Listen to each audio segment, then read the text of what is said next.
Everybody has one podcast. We are back. Yes, yes. Another week. So much going on in the world of sports. So little time to discuss it all. I'm your host, Jason Flake. My co-host, Lance Reynolds, a.k.a. the People's Champ. What up, though? We like to start the show the same way each week, man. Thanking the Everybody Has One family for another great week of engagement. We got thousands of views on the YouTube channel. We got great engagement all across the social sites, man. Make sure you guys continue to like, share, and subscribe. That's Everybody Has the #1 sports podcast on YouTube. Everybody Has One spelled out sports podcast everywhere else.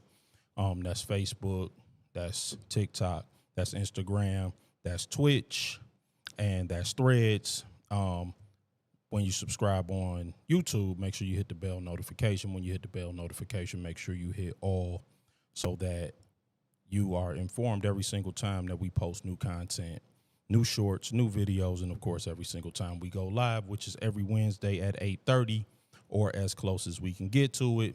For anybody new dropping in, make sure y'all drop a comment in the comment section, first of all. Welcome. Make sure you hit that like button again, man, and share this on your personal timeline, man, so that everybody knows that we are live, man. And also the audio version of the podcast is available on Apple Podcasts and Spotify, man. We everywhere. We everywhere, man. So we know that none of this is possible without the Everybody Has One family, man. We appreciate y'all tapping in with us each week. And without further ado, man, we're going to get on to these topics.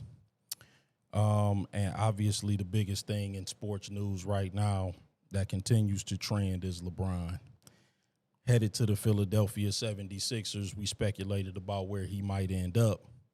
And, of course, now we know. So LeBron James has signed a 2-year, $8 million contract with the Philadelphia 76ers for the 26-27 NBA season. He joins a star-studded core featuring Joel Embiid, Tyrese Maxey, and, of course, Jalen Brown, instantly creating championship prospects and forming a powerful projected starting lineup that will also include VJ Edgecombe. In addition to LeBron James, the 76ers also strengthened their depth with players such as Anthony Simon, Dean Wade, and rookie LeBaron Failan. While many fans and analysts remain skeptical that this new-look roster can immediately compete for a championship, others see things differently. There have been articles written suggesting that this is the best starting lineup ever, and their betting odds move from third best to win the Eastern Conference to a tie for second best immediately after the LeBron acquisition. And now I look today, they are second to win the Eastern Conference behind the New York Knicks. So I'm going to ask the People's Champ, man, are the Philadelphia 76ers championship or bust with all the moves that they have made this offseason? Yeah.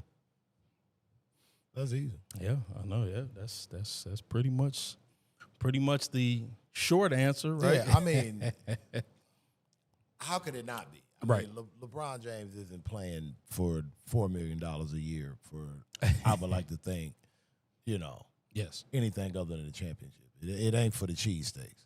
No, no. And it's definitely not for the Philly winners or Philly fans. No. It's not. Let's just be real about it. Yeah, so, right. He's not living in Philadelphia because it's a great place to live. Not that it's not, but.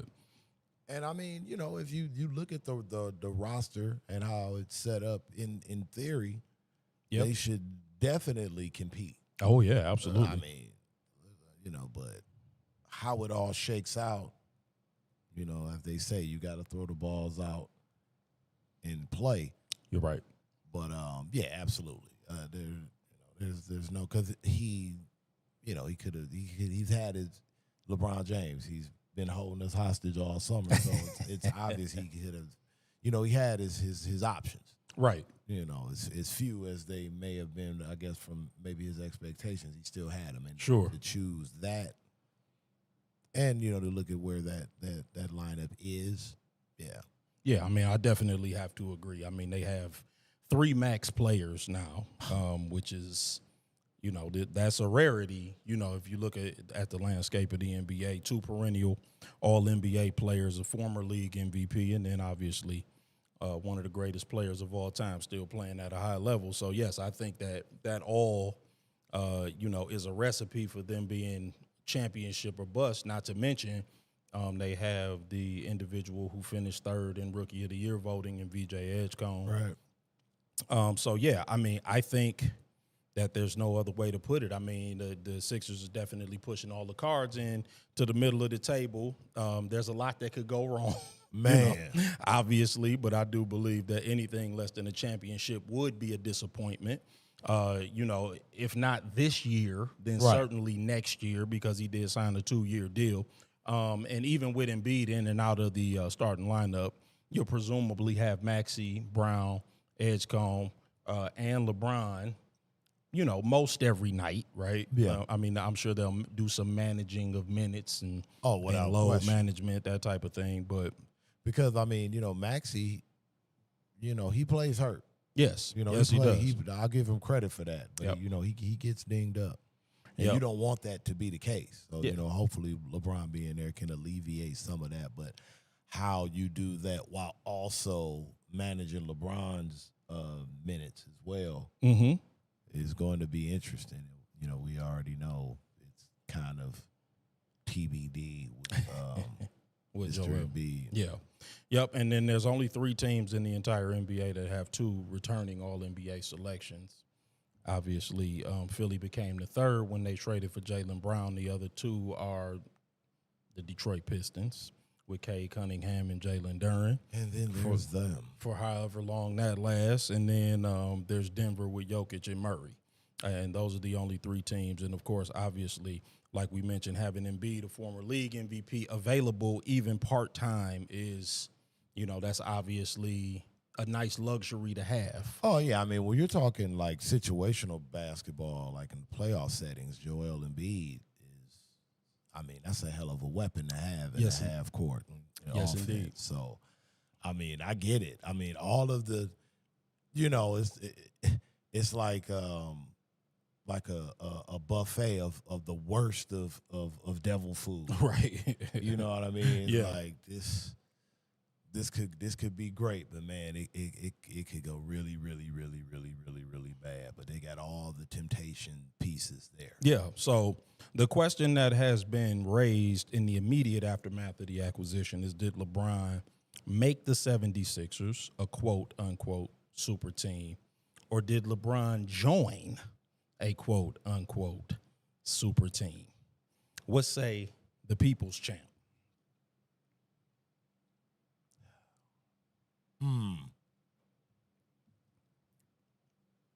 So you have Brown, Maxey, Embiid. Yep, Edgecombe. Yeah, up and coming, right? Mm-hmm. So the question is, does Bron's arrival make it a super team? Did he make it a super team, or did he join a super team? Because there's a lot of debate about whether or not he made it a super team or he joined one.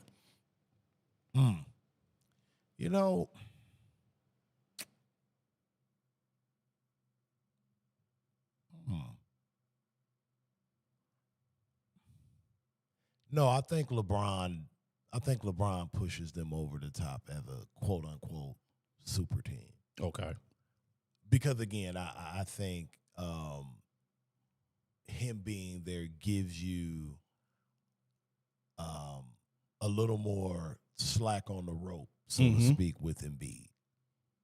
I think that could be a huge plus for them. Right. Again, it all depends. It all depends on Joel's operation board of body parts. Yeah, of course, right. Holding up. But if they can manage it right, if they put the right,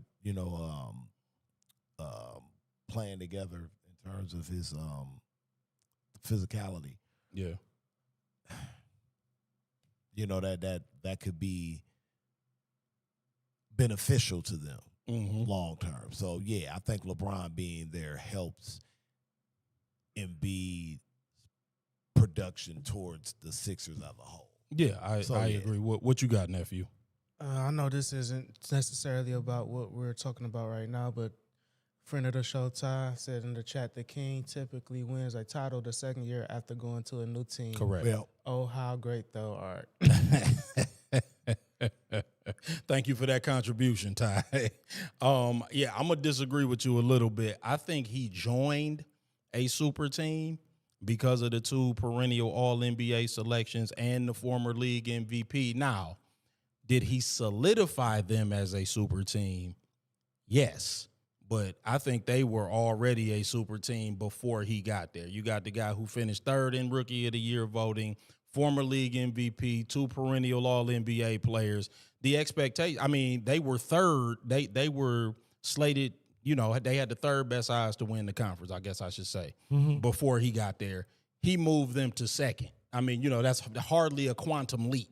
Right. So I think that they were already looked upon very highly. Like the only team that was really looked upon more highly than they were was the Knicks. And then even before they got LeBron, it was Boston. Right. And then when they got LeBron, they leapfrogged Boston. Right. I'm actually not as high on Boston as a lot of people, but that's a conversation for another day.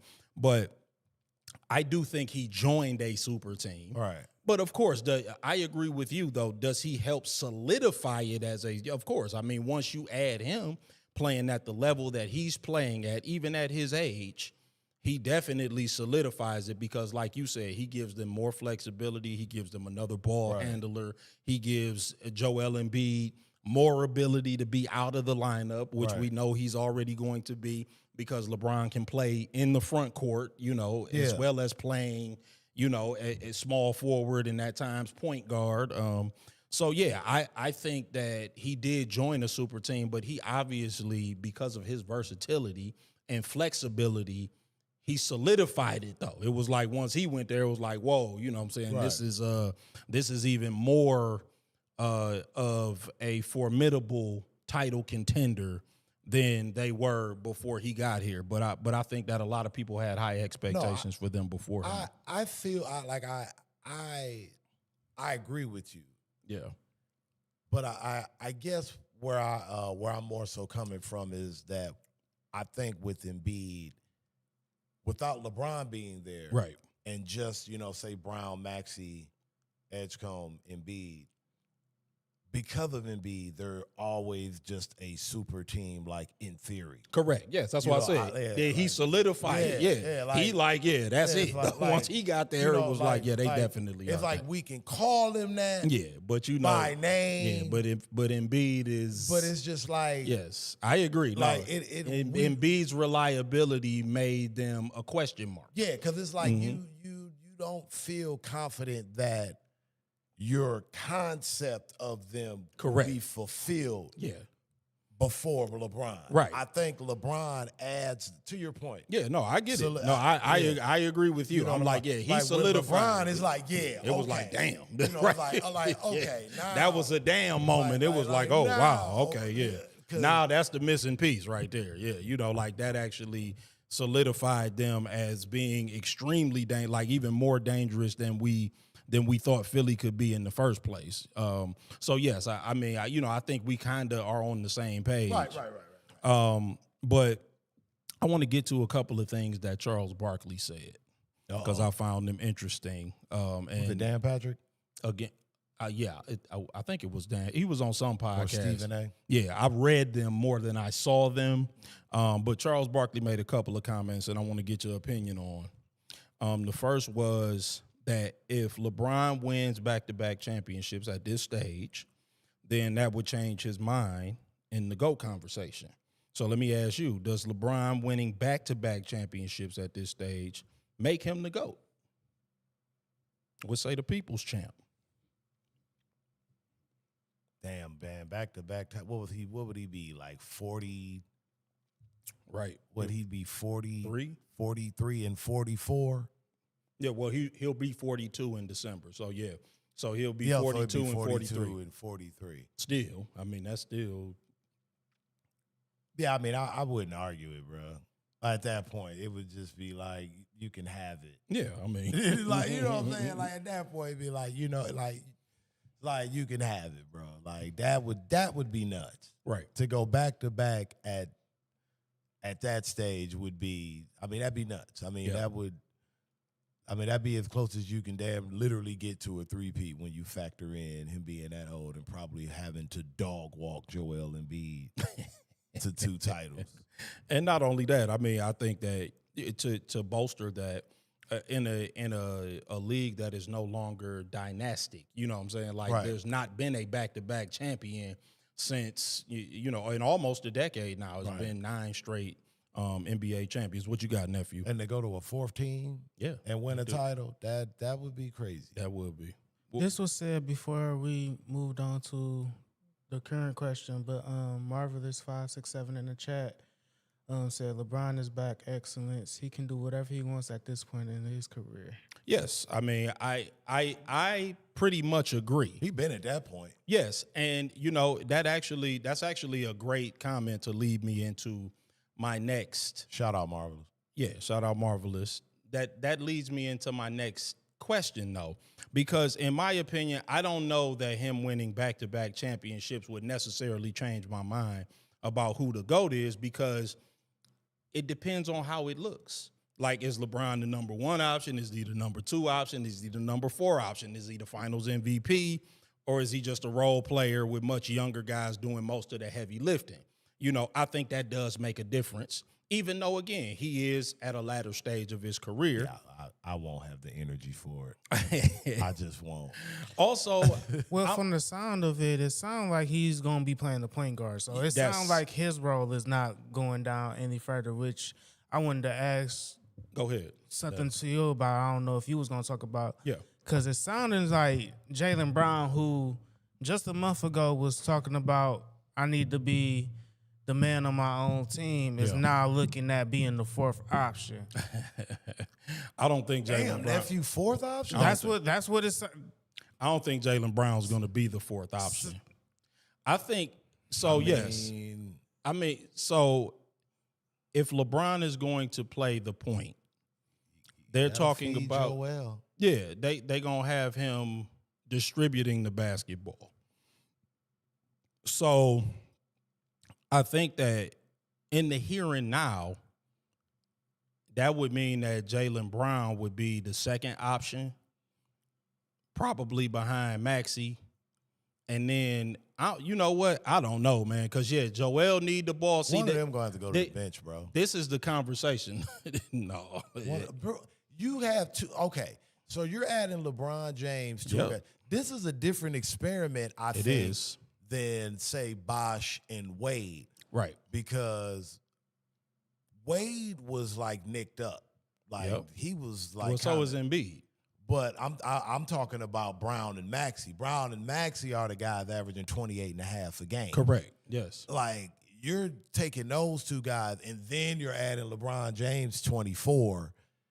But these 3 guys need the ball. You know what I'm saying? Whereas Embiid can catch and shoot. He can pick and pop. Yeah. You know, I mean, he I mean, of course he has post moves, but he shoots the ball well enough. Yes. Where, you know. That's an interesting point that you make. And that's why I stand by what I said a couple of weeks ago with, again, this is going to look good on paper. And I'm not saying there's no possibility that Philly can't go out here and win the NBA title.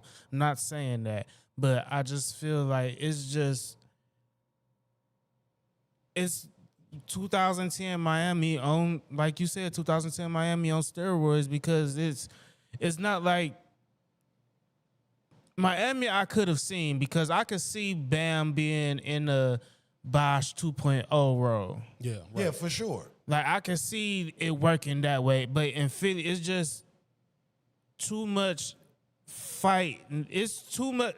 The ball needs to touch too many people's hands at one time. I agree, yes. So, right, there's going to have to be a lot of adjusting. That's why I said there's a lot that could go wrong. So, here's the thing about Jalen Brown, to your point, nephew.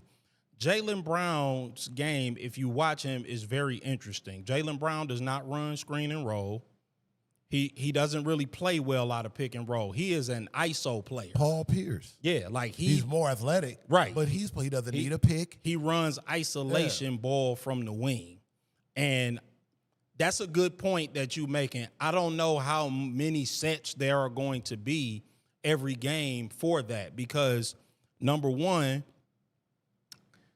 I think that in order for them to be successful, they're going to have to play faster because defensively, they're going to be challenged. Joel Embiid has no lateral movement. So when he's in the lineup, they're going to have no rim protection, basically. And that's going to be a huge problem with Joel Embiid and LeBron James on your team. Yeah, exactly, because LeBron is no longer a top-tier defender either. Jalen Brown is really good. Maxey is a game defender, and so is VJ. But he's coming along, yeah, none of them are, other than Jalen Brown, none of them is considered to be a great defender.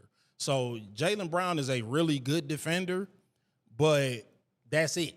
So, they're going to struggle with perimeter defense and rim protection. So I think they're going to have to play faster. And that's to your point, nephew.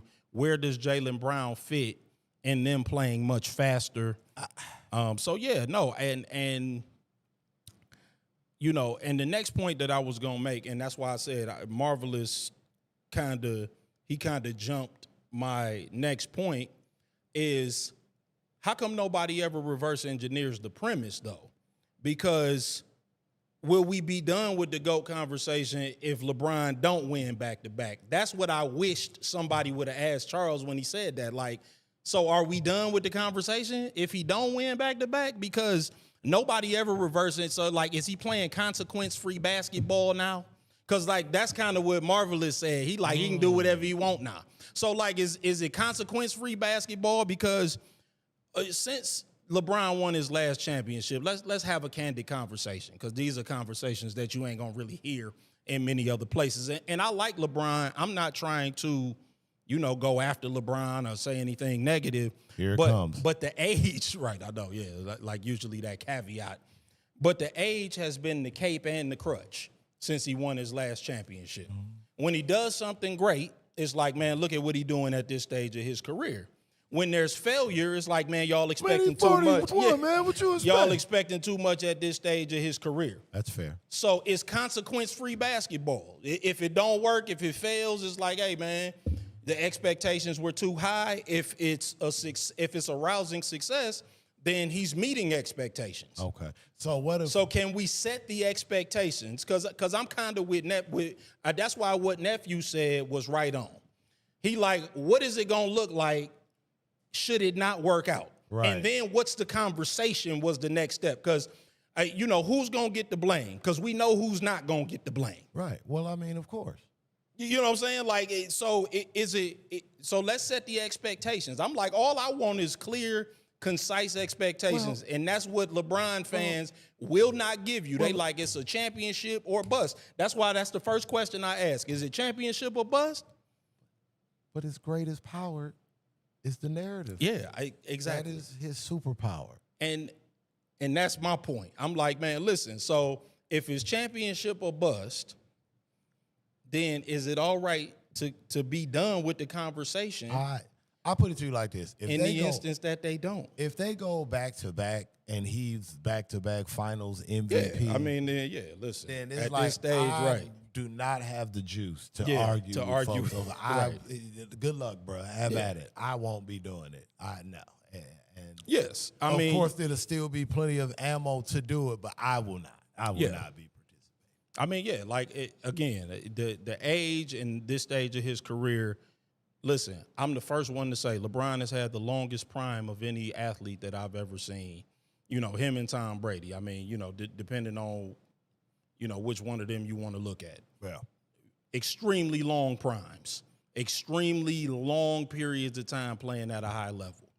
And that is to be admired, is to be respected, is to be lauded. There's nothing bad to say about that. But I'm just like, man, the only issue that I have, and again, and this is not all LeBron fans, I'm just talking about, the vocal minority, I would call them, is that the expectations are never solid. Like this time of year, nephew called it. Soon as he make a declaration about where he going, they winning a championship. they the championship favorite. For sure. But then when they don't win the championship, or should they not win the championship? Well, it's because Joel Embiid's hurt all the time. Yeah, like what's the conversation, though? Tyrese Maxey needs to mature.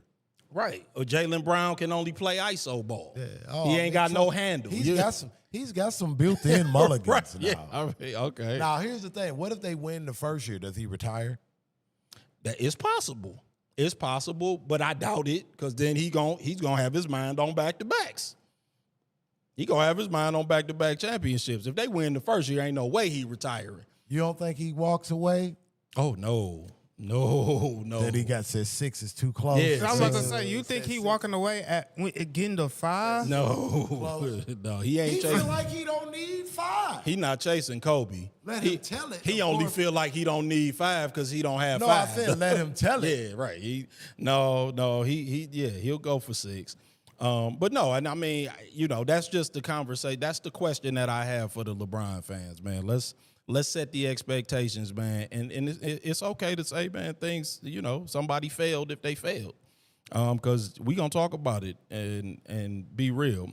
And Charles Barkley also said that some of the old heads' criticism of LeBron is that he always, quote, stacks his team. So I'm asking, is that a legitimate criticism or is that an oversimplification of the talent acquisition process that takes place around LeBron? What say the people? Nigga, who wrote that last sentence? Clutch Sports? I did. My God. I'm trying to be trying to be fair and balanced in my questions. What was that? Listen, man, bro, he know what he doing. I'm trying to be balanced, man. There's nothing wrong with, setting yourself up for success. I agree. It's only wrong when you try to act like that's not what you're doing. Yeah. That's my whole thing. Right. Like, no one would never, ever, you listen, I'm sorry, I've got to use another wrestling analogy. But listen, people love Ric Flair 45 years later, and you know why a big part of Ric Flair being famous is he always aligned himself with the best wrestlers in the business. Hey, there you go. And they all had belts, and they all beat the crap out of everybody else and rubbed it in everyone's face and didn't have a problem with people liking it, or not liking it, I should say. And, like I said, lo and behold, you look back on it now, and he's still revered. So, if LeBron was able to take that route, like say in Miami, if he was the merchandise is still gonna sell, bro. Your fans weren't gonna leave you as they haven't. If he just would have embraced that and just dawg, I stack my teams because I don't like losing. He wouldn't be 4 and 6. Yeah, he wouldn't be. I'm telling you, he wouldn't be if he just embraced the darkness sooner. All right, what you got now? I just want to point out what Rob said in the chat. He said, hell, at 40 plus, he earned the right to play consequence-free ball. This uncharted territory is just like the elderly. After you hit a certain age, you damn near get a free pass to do whatever. Okay. Told you, man, I won't have the energy to argue. Yeah. I won't. And that's, and that's pretty much the attitude that I expect. But, then I don't know how his GOAT claim can be bolstered. If it's consequence-free basketball and you just riding the wave of the young guys, dog, then you missing it, man. The narrative is his. You are living in the world of LeBron James. The narrative is his. I'm like, so the expectation, if the expectation is championship, because even, listen, I'm going to use LeBron's words. After the 2023 Western Conference Finals, after they got swept, LeBron said that anything less than a championship at this stage of my career is a failure. That's what he said. Remember that press conference going out? Yep. Mm-hmm. He said that. He was like, I ain't playing for nothing else at this point. And so, which is clear by correct, playing for $8 million in 2 years. Yeah, right. So, and Bronny money, right? Exactly. Yeah, Bronny making more, as a matter of fact, which is funny. But no shade. Hell, money's money. But yeah, no doubt. We taking a billionaire is the veterans minimum. Yeah, and I'm like, listen, if it's consequence free basketball, then what is Charles Barkley talking about? His GOAT claim is bolstered if he win back-to-back championships.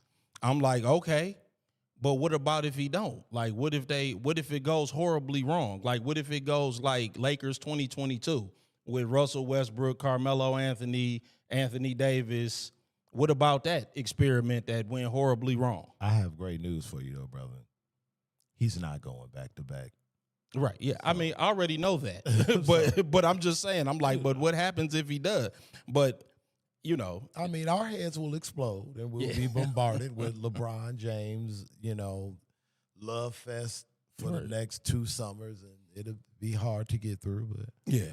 I mean, you know, listen, I have no problem with a LeBron James love fest. I really don't. I'm like, listen, if we're going to have a LeBron love fest and this is just a farewell tour and he can do whatever he want at 40-plus years old, I'm cool with that narrative and that conversation. But don't tell me about the GOAT. If he don't win, we should just shut up. No, I'm telling you. No, you're saying, is that what the conversation's turned into? I'm telling you that even if he do win, shut up. Because you telling me that he playing consequence-free basketball. Then if it's consequence-free basketball, I don't want to hear nothing about it. He went to a stacked team that already had 2 perennial All-NBA players and a former MVP and the 3rd runner-up and the 2nd runner-up for Rookie of the Year. He done went to a team that's loaded up. I'm telling you, shut up if he do win. Why? How do back-to-back championships under these circumstances bolster his GOAT claim? Lord, I'm like, he went to the best possible scenario that would accept him. He tried to go to the Knicks. They didn't want him. He tried to go to the defending champ. They was like, no, we cool, dog. Oh, okay, well, I'm going to go to the next best thing, dog. We coming for you. Right. Yeah, like, I mean, that's I'm saying shut up no matter what, but I know I ain't going to get that. It's going to be chatter no matter what. That was beautiful. But I digress, man. Because the Brian Hive, they're going to load up on me, man. I just want to say, Rob said in the chat, I don't care about GOAT conversations. Comparing players across eras is much too difficult. It is. As the games they are playing are drastically different in each true. era. Pair comps is what makes sense. That is true. 1,000%. That's very true. Very, very, very level-headed comment. Shout out to Rob Digi. It just makes for clicks. Yeah, we appreciate it, man. Let's move on, man. Let's do the Jalen Duren update. Even more depressing conversation. You're on fire tonight. I know. Then I'm moving on to Joe Lacob and the Golden State Warriors. That's more comical how idiotic that is. But, you know, again, man, we trying to make these Jalen Duren updates brief because we understand that, you know, there's not a lot of information. Much movement. Yeah, but it was reported that this week that Jalen Duren is considering the $9.6 million qualifying offer from the Detroit Pistons, as we said that he would, as a leverage tool amidst a contract standoff over a long-term extension. Playing on the 1-year deal allows Duren to become an unrestricted free agent in the summer of 2027, removing Detroit's matching rights. Duren and the Pistons remain far apart on value following his All-NBA third-team campaign, where he averaged 19.5 points and 10.5 rebounds. Duren has until October 1st to sign an extension or accept the qualifying offer. Let me ask the people's champ, should the Pistons do everything they can to avoid the 1-year qualifying offer, or are they correct in standing firm on the reported $35 million per year? No, we're at the point they have to do everything that they can to avoid. Listen, he signed that qualifying offer. I'm out on the 2026, 2027 season. I'm out on it, bro. That is staring a oncoming Amtrak in the face. Yeah, I mean, I think so. Like we out of options if they do that. Exactly. No, man. Like they need to at this point. I mean, not 287. Right. I mean, let's. Yeah, I was going to address that. Yeah, let's in my commentary. That, but so the one guy I will say, just to address that, and then I'll let you finish your commentary. Go ahead, brother. The one guy, Kelly Iko, he already said that he was just discussing his valuation he had no inside information that Duren was requesting the Supermax. He said, no, it's just implied. I was simply stating the obvious. This is his quote. No, it's just implied. I was simply stating the obvious reason behind the standstill situation. Duren in Detroit, large gap in valuation, wasn't reporting anything, unquote. So he said that. Now, there was also another report from Vincent Goodwill from ESPN. He said he spoke to a source within the organization that stated Duren was seeking the Supermax. But Mark Stein from ESPN has maintained that Duren is looking for between 40 and 45 million. He remains on that number. So I guess there are now conflicting reports on what the Duren camp wants. But yes, I agree. He ain't gonna get 280. The 5 years, 287 is out of the question. But go ahead, man. You can finish your commentary. Yeah, no. I mean, that was pretty much what I was saying. I mean, we can't do the 5 years, 287. But no, that's insane. We cannot, because I just have a feeling he signed that qualifying offer, dog. We just not gonna get the Jalen Duren of last year. Oh, I think we're gonna get a monster. I think he's going to have a monster year because I think that he's going to want to enter unrestricted free agency with all of the accolades that he had from last year. So the good news is I think we'll get a great year out of him. Are you talking about a contract year performance? Yeah, he will give you a contract year performance. He will give you another contract year performance, but just a year older and a little bit more polished. He'll play 50 games. He may load manage. that may happen. Because he another dude that gets nicked up a lot. Yeah. Like JD gets nicked up lot, bro. Ankle tweaks, knee bangs, shoulders, 50 games. Oh, no, yeah. Get ready to see Tolu Smith. get ready for some Tolu Smith. Paul. Yeah, get ready for some Tolu Smith games. I mean, and again, man, I want JD back. I just wish we could just find a number, man. Like this has just been such a failure. And he'll play 65 games on the mark. Okay, sure. Yeah, so he can stay eligible. He will definitely stay award eligible. What you got, nephew? So I just want to chime in with what Rob has said in the chat. He said he'll believe he's serious about the QO only when he signs it. That's the only card he has as a threat at this point. That's true. He'll be chasing that missed money the rest of his career if so. It's cutting off your nose to spite your face. How many players have made that gamble and come out better because of it? Yeah, but nobody that's ever been an All-NBA selection has done it. See, that's the difference. Jalen Duren ain't y'all keep talking about him like he Dennis Schroeder or Nerlens Noel. All NBA players that have hit true unrestricted free agency have done very well. That he will be the first at 23. At 23, he will be the first 22, whatever All NBA selection to hit true unrestricted free agency at or before his prime since Kawhi Leonard in 2019. This is not that. Like everybody keeps trying to make it something that it's not, and I understand because most of the people that every Rose Rule eligible player in the past has gotten at least a 25% max contract. So this is such uncharted territory that everybody's trying to make this like Greg Monroe or Nerlens Noel, or this ain't that. He ain't Nerlens Noel. I got real bad news for you. And let's take Jalen Duren out of it. This is what me and nephew was talking about offline. Forget about Jalen Duren. Let's take him out of it. If he decide after next season he want to go to China and play for minimum wage, I'm a Detroit Pistons fan. We gonna have to deal with the fallout. If you lose him for nothing, oh no, because that's what's gonna happen when he signs the qualifying offer. Let's just run down the scenario of if you lose him for nothing, because everybody wants to stay on the Jalen Duren side. He's never going to give up that much money. If he does and decides to sign the qualifying offer, because I don't think he's signing for $35 million. I just don't. I've said that from the beginning. I'm going to maintain that. He ain't signing for, they're either going to come up from $35 million or he's going to sign the qualifying offer.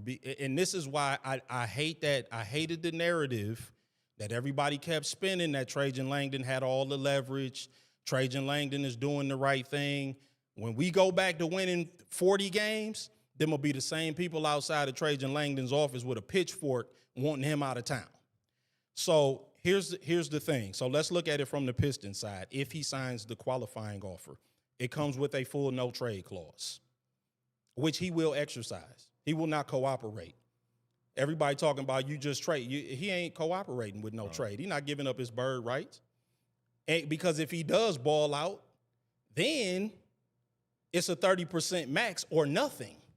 Like, even if you can retain him, that's going to be your only option, is to give him the 30% max or nothing. That's your only piece. Yeah, then he'll leave. Like, the worst thing that could happen to you is that he ball out, be all-star, all-NBA again, and then average 30 in the playoffs. Him having a stinker in the playoffs is actually the best thing that could happen to the Pistons, because now you could get him for 40. Now the Supermax was off the table. Hell, the 25% max was off the table. Giving him 40 is getting him for less than the 25% max. And every Rose Rule eligible player has gotten that. You could still reset the market by giving him 40. They should have jumped at giving him 40. But okay, you don't want to give him 40. Because we leaving the Jalen Duren side out of it. Full no trade clause. He's not going to cooperate. That's number one. Number two, if you can get him back, it's going to be for a dastardly amount of money.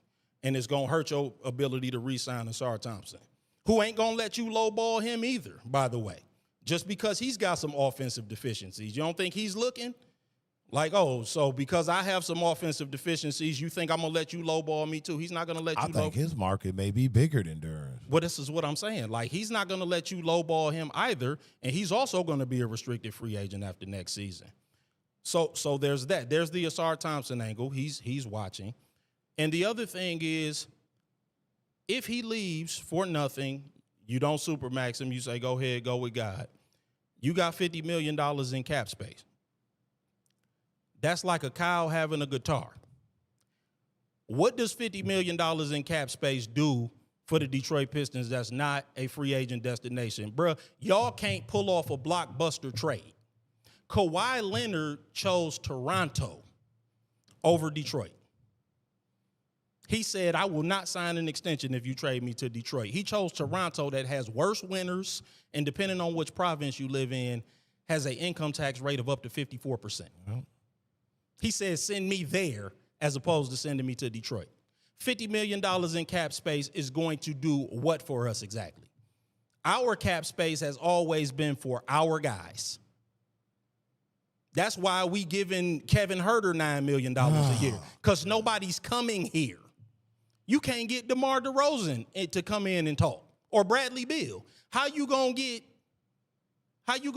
a big name free agent? Forget the fact that Giannis could be a free agent next summer, or LeBron. He gave DeMar DeRozan 24. I mean, yeah, like that would have been insane. But we can't even swing a blockbuster trade. When you reached out to KD, we ain't going to talk about what KD said specifically, but did he sound enthused about coming to Detroit? Or did he tell you, no, bro, that ain't going to happen? Oh, God, nigga, no. Right, exactly. These dudes, you can't even swing a blockbuster trade for people with no trade clause. There's no way that you going to get a unrestricted free agent in the building.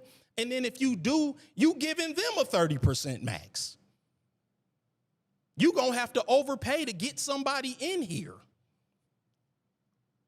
That's the sad reality. So, again, I understand that y'all in these chat rooms and y'all talking to each other. We overpaid for Tavares. Right, and we overpaid for Tobias. We gave Tobias top dollar in the market for his abilities. We gave him top dollar. That's what we end up getting in terms of free agency. We get John Collins, bro. That's what we get in free. And I'm not knocking on John Collins. I think he was a nice pickup. But that's what we get in terms. We not getting no big, hefty name in free agency. We can't even swing blockbuster trades without these dudes going in there saying, you sending me where? No, I'm not agreeing to that. I'm not going to Detroit. I'm not doing that. So, again, these delusions that after next season, if he take the qualifying offer, are we going to have a bunch of cap room for who? And then you got no Duren, you got no Ivy, you got Kevin Herter left over. That's what you got left over from a draft class that had 2 lottery picks. That's what's left. Kevin Herter. That's what you got to show for that draft class. That had 2 lottery picks in it. That's a race to the bottom. Traded up for him. So, again, I just don't think that we being very realistic. And then they like, well, if he look like he gonna sign the qualifying offer, sign and trade him, he gotta agree. And like, based on them two, so the Vincent Goodwill report, let's deal with that real fast. Before you go on, I just want to pass on what Rob said. He's saying, I'm not saying he can't get more money in the open market, but I don't fault the front office for not repeating the mistakes of past GMs. I like Duren, but it's a heavily handcuffed team if they do it. I will pay him the 40 though, so I'm in agreement there. But I don't think his production is that hard to replace if you allocate those resources elsewhere. Yeah, I disagree. Guys who average 20 and 11, they ain't out there like that, bro. And they ain't coming here. Good luck with the Mark Williams and we could look at who's going to be a free agent. But it's guys like Robert Williams and Mark Williams, because guys who average 20 and 11, they don't become free agents. Oh, shooting 60%? Right. They keep re-ing up with the team that they own because they get paid. They go to the front office is not haggling with them to not give them money. So I disagree. I don't think that you can replace his production that easily. I just don't, especially in the free agent market. And then you got to get free agents that want to come here. That's the other part. Yeah. Without overpaying them, without giving them more than market value. Again, this is all as opposed to just paying the guy that you already have in the building. Yeah, but I just, to your point, I think we're always, unless, until we have that that restored culture of winning, like not just competing, winning. Right. I mean, you're going to have to overpay to get a top tier free agent. I mean, like I just, we overpaid for Monty. Like, that was crazy. Yeah. And we're still paying him. Right. And again, that's if you can get them even to come into the room. Right. Like I'm saying, you gotta overpay just to. Yeah. Like, and even sometime if you go, like Kawhi was like, I'm not signing no. Kawhi was a trade. He didn't have a no trade clause. He was like, nah, I'm not going. And if I go, I ain't signing an extension. Like I'm not even taking your funky money. I'm not taking it. And I take funky money. I'm going to Toronto. I'm going to take Toronto's money. Send me up to Toronto. It's colder in Toronto. Do you ever seen a winter in Toronto? It's snow up to your face in Toronto. Winters is brutal. Winters are brutal in Toronto. You like, send me up there. And and I know they tax you into oblivion in Canada because everything, it's free everything up there. Yeah, send me up there anyway. But I ain't playing for the Pistons. I'm not playing for the Pistons. That's out of the question. Yeah. I mean, if you can't swing blockbuster trades, how are you going to sign blockbuster free agents? $50 million in cap space is like a blind man with the best porn collection in the world. It ain't gonna make you no difference. Oh, God. It's not gonna make it. It's not gonna matter to you. Oh, Lord. But I wanted to address the two reports. So if Vincent Goodwill, if that report is true, and he did get that from a Pistons insider, one or two things is true, or both. One, it's the Pistons trying to make Duren look like a greedy malcontent because he's not talking. The one thing I kind of praised him for it, like he's not talking to the media, him or his representation, which I think is a good thing. Or the second thing is that he's so fed up with the negotiations that he's asking for an amount that he knows he's not going to get just so he can go ahead and expedite the qualifying offer. Getting on the table. For the no he won't to leave. Yeah, exactly. Like, because I agree that there's no possible way we giving him $287 million. 5 years, 287 is out of the question. And so, but if that's his stance, then we might as well let him sign the qualifying offer tomorrow, because that just kills all options. Because if he's going to consent to a sign and trade, that means that you're going to have to give him the 5 years, 287, and then find somebody to sign and trade with that. And that's probably not going to happen. That's it. That's the long and the short of it. I mean, like, if that's where he is, then he's dug his heels in there, then we're out of options today.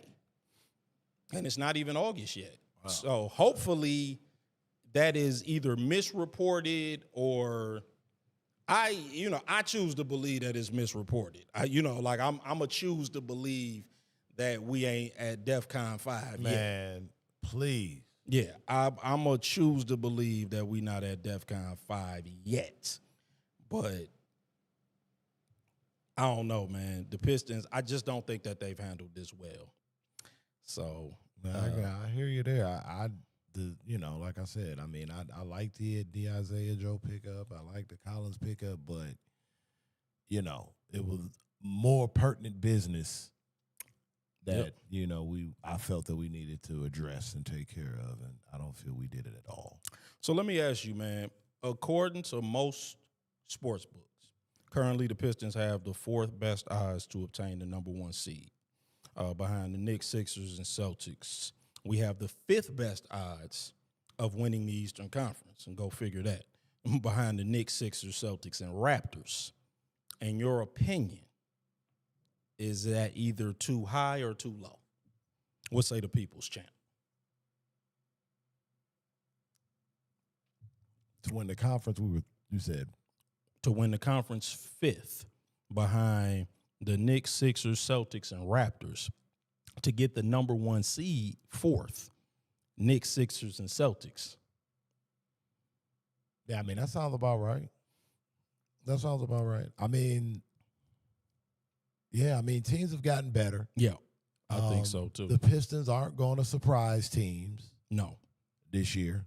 You got to remember, we, beat the brakes off the Knicks 3 times last year. We did. And, lo and behold, not to say the regular season doesn't mean anything. That's crazy. Right. But, they're going to be circled on teams' calendar. Kay Cunningham is going to be highlighted even more in, opposing coaches, scouting reports. Sure. So, yeah, and you factor in, of course, the Knicks return in their squad. The Raptors are going to be right there. Yep. Miami, however it shakes out, they'll be in the mix as well. Yep. Boston with Tatum and his health, they'll be in the mix. Yep. They got a lot of young guys that they're looking to lean on for more production, and if they hit, and then you've got teams like your Atlantas and I was gonna say I like the Hawks, I like the Pacers. Like those, that 4, 5, 6 in the East could be, how healthy will the key guys be for Orlando at money time? Yeah. Cleveland. Yeah.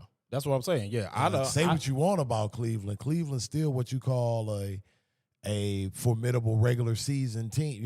They're tough out every night. So I think 4. Yeah, 4, 5, it's like that tiebreaker for that 4 or 5. That sounds about right to me. In my opinion, that's mighty damn generous on June the 29th. Damn, you got them. You got them. Mighty damn generous. You got them 8, 9. Listen, at the way I feel today, we'd be lucky to get home court advantage in the first round. Because I think the conference is that much better. Yeah. I'm actually not as high on Boston as some people. I think Boston could see some slippage because I think Jalen Brown was important to what they did. For sure. But, I think to your point, the slippage could be from 3 to 5. This is what I'm saying. I'm like, and then, I don't necessarily love what Cleveland did, but I don't see them falling off a cliff. because James Harden is good during the regular season. I mean, we call him the winter soldier. You know, he will be good, you know, up to and through March. You know what I'm saying? And then when you look at the Knicks, like most teams, yeah, when they win that championship, the confidence level is going to be high. At least that going into that next regular season, be great. Yeah, they come out like I love what Atlanta has done. You know, it'd be like the opening Rocky 3 montage. They just whooping everybody's ass. Atlanta's going to be formidable with the perimeter defense. Oh yeah, wing stop. I mean, they have great perimeter defense. You look at Miami, again, we talked about it. They might have the best defensive front court in basketball with Wiggins, Giannis, and Bam. Right. I'm like, I think fourth best odds to get the number 1 seed, that's mighty generous. I think that's mighty generous. And fifth best odds to win the conference is pretty generous at this juncture. Yeah, I agree. But I like I said, I think it sounds pretty fair to me. Yeah, I mean, right, because they trying to respect what they did last season. They respecting number 2. Yeah, they respecting what they did last season, and I can dig it, but I just think that the conference is so much better, and, you know, I think that we've made some incremental improvements. Like Trajan said, you know, that he wanted to improve shooting, which I think we've done. At what cost? And he also said he wanted to improve playmaking. I don't think we've done that at all. And that's no disrespect to Corey. I don't think that's fair to put that pressure on him as a rookie. Yeah, like, you know, like we gonna bring that's our playmaking. I'm not hoisting that responsibility onto him. Cade is still our primary ball handler and playmaker, and we don't have much other playmaking around him. I agree. And in that way, I feel like the personnel upgrades have failed us, you know. And again, like maybe somebody emerges, you know, like maybe somebody pops out again. I'm not dismissing a Corey as having some ability to emerge, right? But even, you know, like even his skill set, it kind of speaks to you as a lead guard, more of a scoring guard than it does a traditional distributor and playmaker. So, you know, I digress, man. I don't want to spend too much more time on that because that was supposed to be a short, quick update. I just wanted to get your opinion on where you thought we stood in the conference, because the conference is getting crowded. Yeah. After that LeBron acquisition. That's why I went to the Duren update after that. Let's switch over to the Western Conference, man, since we talking basketball before we get to some football. The Warriors in the you know, this Joe Lacob philosophy, let's call it. After making the NBA Finals 6 times from 2014 to 2022, the Golden State Warriors have had trouble returning to contention, finishing 6th place or worse in the Western Conference in each of the last 4 seasons. Last season was no different as injuries kept the Warriors in NBA play-in tournament territory for the 3rd time since 2021. Stephen Curry still has a lot to give the game at age 38. However, the Warriors being unable to land supporting stars or significant players in free agency have placed a major dent in the current situation. I don't think they've signed any free agents, as a matter of fact. Recent reports reveal that the Golden State Warriors owner Joe Lacob is shifting focus toward planning the franchise's future. Insiders report he aims to construct the team's next era beyond Steph Curry, sparking widespread debate among fans. The long-term outlook has drawn scrutiny, with media critics and fans questioning whether this balanced approach compromises the final competitive window for Curry, Draymond Green, and Steve Kerr. Let me ask the people's champ, do you believe Joe Lacob is doing the right thing looking toward the future, or should he be trying to make the team as competitive as possible in the here and now? Joe Lacob's a doofus. You have no future without Steph Curry. None. You don't. I have news flash for you, Joe Lacob. You have a once-in-a-lifetime player on your team. Yes. No, without a doubt. There's no coincidence that that team did not sniff a championship for 50 years until then. Of course, I mean, yes, kudos to Clay and Mark Jackson, what he built, and Draymond and Iguodala, but I mean, and Livingston. But let's be real. It starts with 30. Yes. And it will end with 30. No doubt. And as long as 30 can produce at a level that resembles the production that you're accustomed to seeing from him, you ride it out with him. Period. Like, this is nonsense, bro. Like, Joe Lacob needs to be ashamed of himself. This team was worth $315 million before they drafted Steph Curry. Yeah. They are now the most valuable franchise in the NBA at almost $11 billion. Wow. And that is because of one dude. So, like, yeah, you can plan for the future the day after Steph Curry's retirement press conference. That's when you plan for the future. Because trust me, it ain't going to be sweet no matter what you do once he's out the door anyway. Yeah, I mean, right, yeah, you're in for a long rebuild. So, you know me, man. I famously say all the time the future is now. Joe Lacob's 2-timeline strategy is a recipe for mediocrity.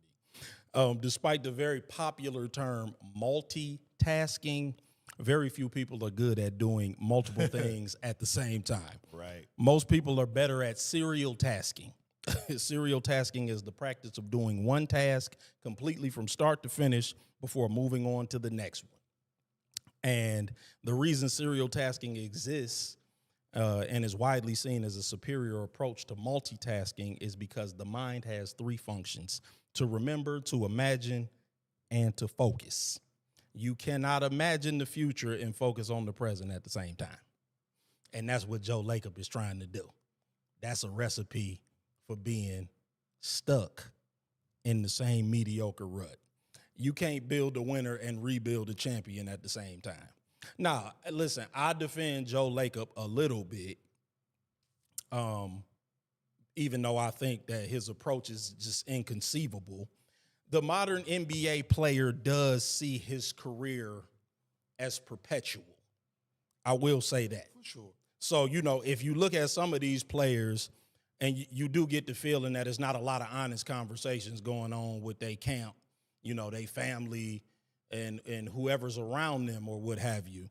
So, you know, like Steph Curry in this particular case, he's going to be 38 years old. Well, he played 43 games last season. Well. And at the end of next month, he's going to be due for a Supermax contract somewhere in the neighborhood of 2 years, $137 million. That's an average annual value in the neighborhood of $68 million. Like, that's a lot of money. And you could understand if somebody had consternation and a little hesitancy about handing that money out to a 38-year-old, even if the 38-year-old is Steph Curry and the greatest shooter of all time. Now, the greatest player in the history of your franchise. I'm not saying I agree with it. I'm just playing devil's advocate. I'm just trying to give both sides of it. You know, but my point in saying that, because the Warriors did just pay a luxury tax bill of $68 million, the same amount that you would be giving Steph Curry every year. And Nephew brought up a great point when he was talking about the cap. So the cap is projected to go up 5% again next year, and I think that's going to make it like $174 million. If you give Steph Curry $68 million and you just gave Draymond $27 million for next year on a prove-it deal, I mean, and that's what we need to be talking about. Yeah, like, year what the hell we giving right. Draymond $27 million for? right? But And we talking about shaving Steph Curry's money. right, but I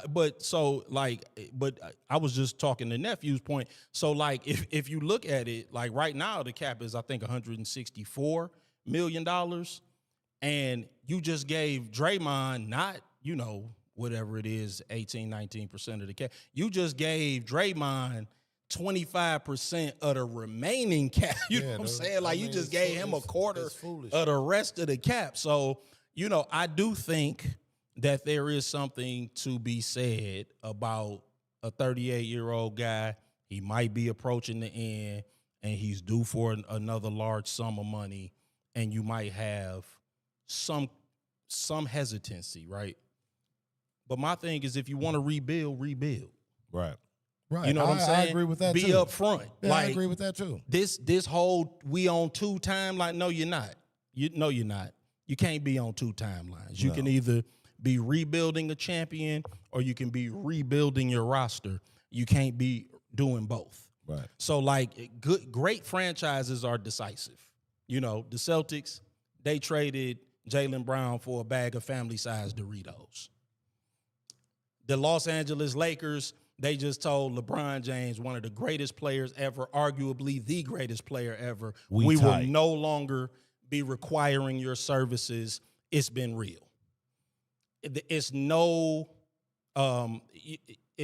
secret why those are the two winningest franchises in NBA history, because they're decisive.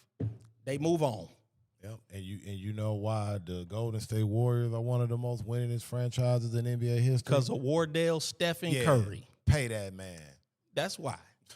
And so I'm like, but if you don't want to do that, then don't do that. Right. I feel you, though. Like, don't re-sign Draymond. Don't re-sign Steve Kerr to a multi-year deal, knowing that he's not going to want to be there if Steph is not there. See, like, that's the thing. He's like, the problem. I mean, that's a conversation for another day. He's the problem. But he trying to please everybody. Pods. And, man, you've had a historic run with Steph Curry, who is an all-time great player. But, yeah, I mean. They could have sent Steve Kerr on his way and left Mike Brown there. Real rap. Yeah, I mean, in hindsight, doesn't sound like a bad idea. What you got, nephew? Do you think that Lacob is saying this because they missed out on LeBron? I mean, no. I think that Joe Lacob, I think Joe Lacob has been on this two-timeline thing for a while. I think that the LeBron thing brought all of this back up, and Steph Curry actually came out and had some comments.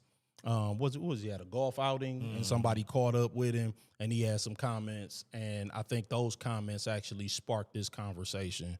But yeah, I mean, listen, I think that it's fair to be thinking about the future.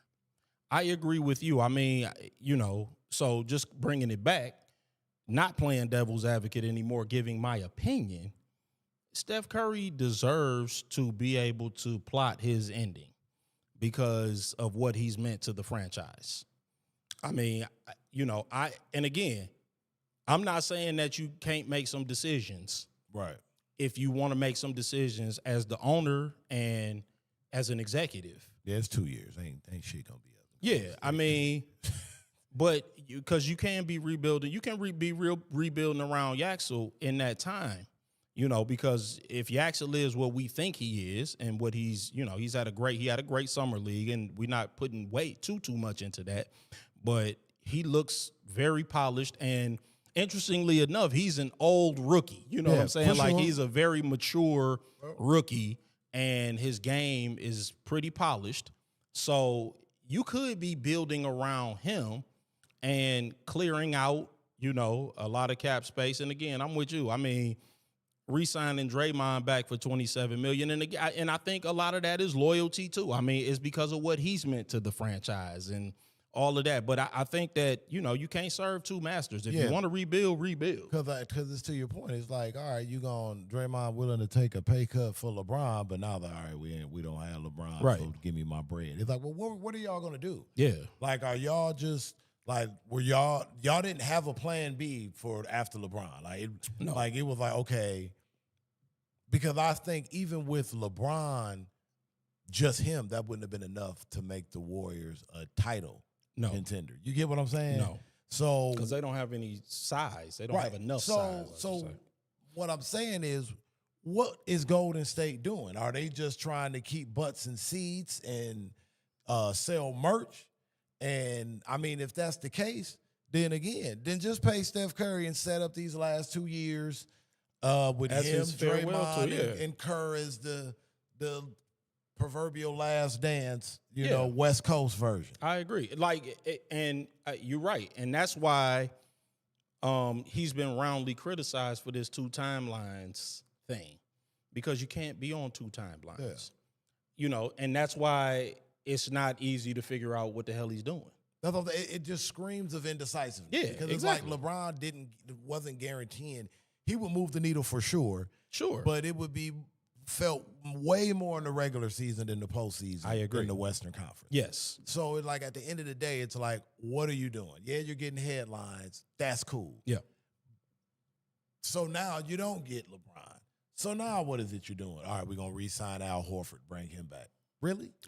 That was the move. And Draymond. And no disrespect to Al Horford. No, I mean, you get what I'm saying. Yeah. Hall of Famer, future Hall of Famer. But to my point, Steph's 38. Al Horford's got to be 41. Yeah, right. I mean, this 40 is what I'm saying. At least, right? So I mean, Kristaps Porzingis. If we're talking about Joel Embiid's health, Yep. Porzingis was the blueprint. And they talking about trading for Anthony Davis. I'm like, what? Are you trying to get older? You've got the 35-year-old Jimmy Butler coming off of ACL. Right. He's not even going to be back for the start of the season. And in year 2 of a $50 million deal. Right. So it's like, what are you doing? You know what I'm saying? Because it's not like, all right, if we don't get LeBron, we're going to get these guys and still, like, I don't know, sell merch. Right. Like, you get what I'm saying? Like, what was the thing? Like, we just going to either get LeBron or stand pat. Yeah, they in the entertainment business, man. Yeah, and, well, if that's the case, pay your best entertainer. Yep. So let me ask you, because I want to know what you think the outcome will be. Okay. And this is a very loaded up question, so I might need to repeat it. Okay. Do you believe that the Warriors re-sign Steph and continue the 2-timeline approach? You think they re-sign him and commit to building a championship roster around him for his final stretch? Or do you believe that they move off of him and start a rebuild? Or is there a fourth option? What's the more likely scenario?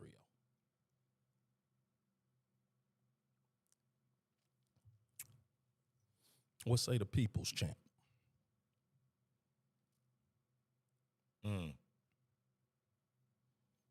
I think he wants to stay in Golden State. I don't think the Golden State front office is capable of rebuilding anything in terms of a championship competitor, just with how the West is and how much room they have to make up. They just don't. I mean, unless Yaxel Lindenberg, the revelation that we haven't seen in a decade, right? In terms of like a young guy that can come uplift some old dogs, right? And kind of carry him like Jordan Poole plus, right? You know what I'm saying? Like, so, you know,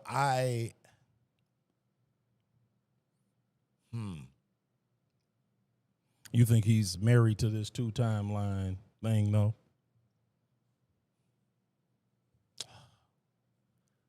I think it would have to come. I think the Warriors would have to be presented with an offer that they basically can't refuse, where it makes a lot of sense. Like I saw something where it's like the Spurs, where it was Fox, I think Keldon Johnson. Right, because he got a huge contract. And like some picks. So, I mean, I could see like, you know, a younger Fox with like a Yaxel or so. I mean, you know, now something like that, and then Steph goes with Wemby and Castle and Harp. That actually would be nasty. Now I can see the appeal with that. Right. Where, you know, Golden State gets a young guard back that you can kind of have your leader with your young guy, and you've got, I think it was like four picks. Yeah. Or something like that. I don't remember all the details of it, but if it's something like that, but I think the Spurs would probably have to kind of like scratch it, you know what I'm saying? See if something's there with that. Like, hey, what y'all doing with Steph? Right. Deal. Right. Because I think Steph. That's an interesting proposition. So you think that the Warriors could potentially move off of him and let him go and see if he can win elsewhere? I think if the right deal came around. I think if it was something where, you know, because I heard Boston mentioned like that too. Like, but I don't think Boston is the right fit. I think if Steph goes to San Antonio, I mean that's nasty.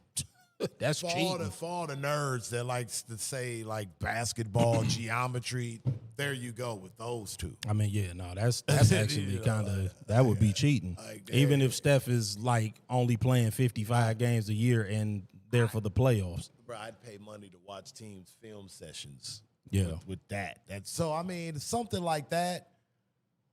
But Boston, I don't think it like kind of makes sense, unless you're not giving up a Tatum. No, PG.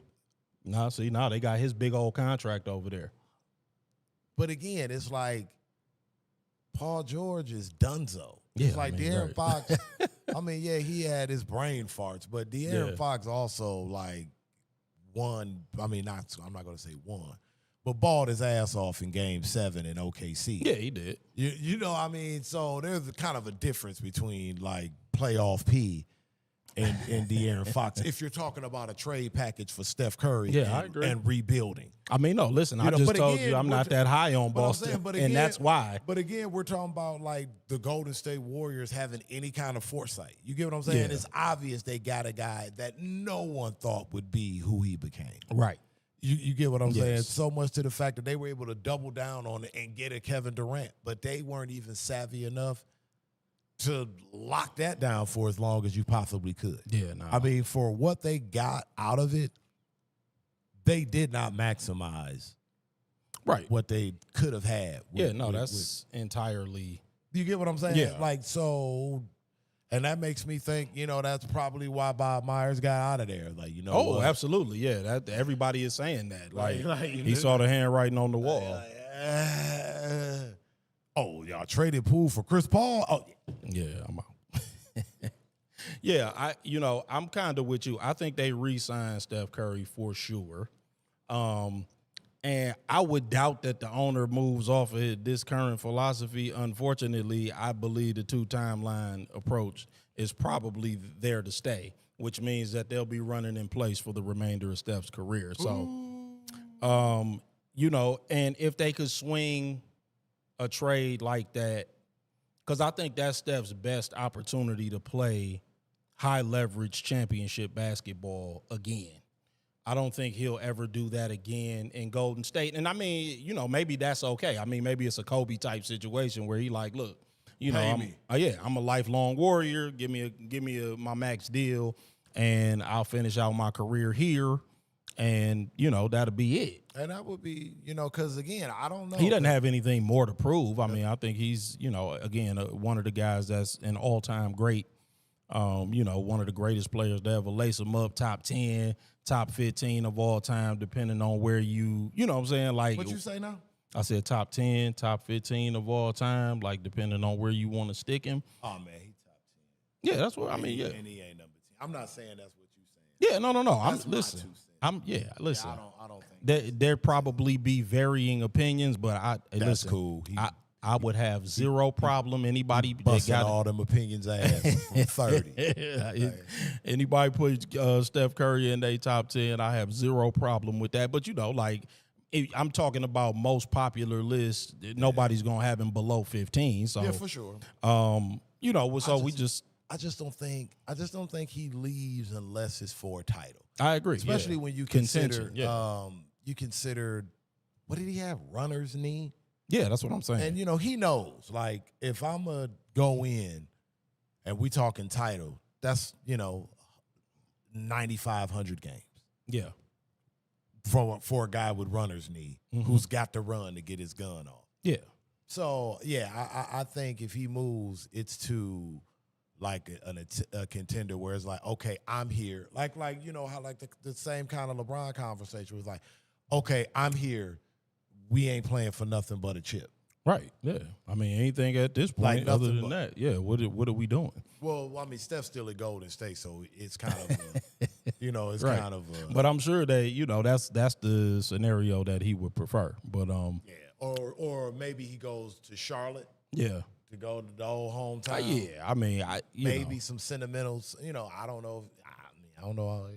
Got some acreage or something in Charlotte. I'm sure that he'll probably pops. Go there after he retires. At least have a home there. Yeah, so maybe that. But outside of that, yeah, man, I don't see him going anywhere other than a contender or just riding these 2 years out. If he's got it made up in his mind that these are just the 2 years are it. Yep. So interesting stuff, man. Let's talk about the NFL Top 100. Yeah, man. That's an annual ranking of the best players in the National Football League as voted on by the players themselves.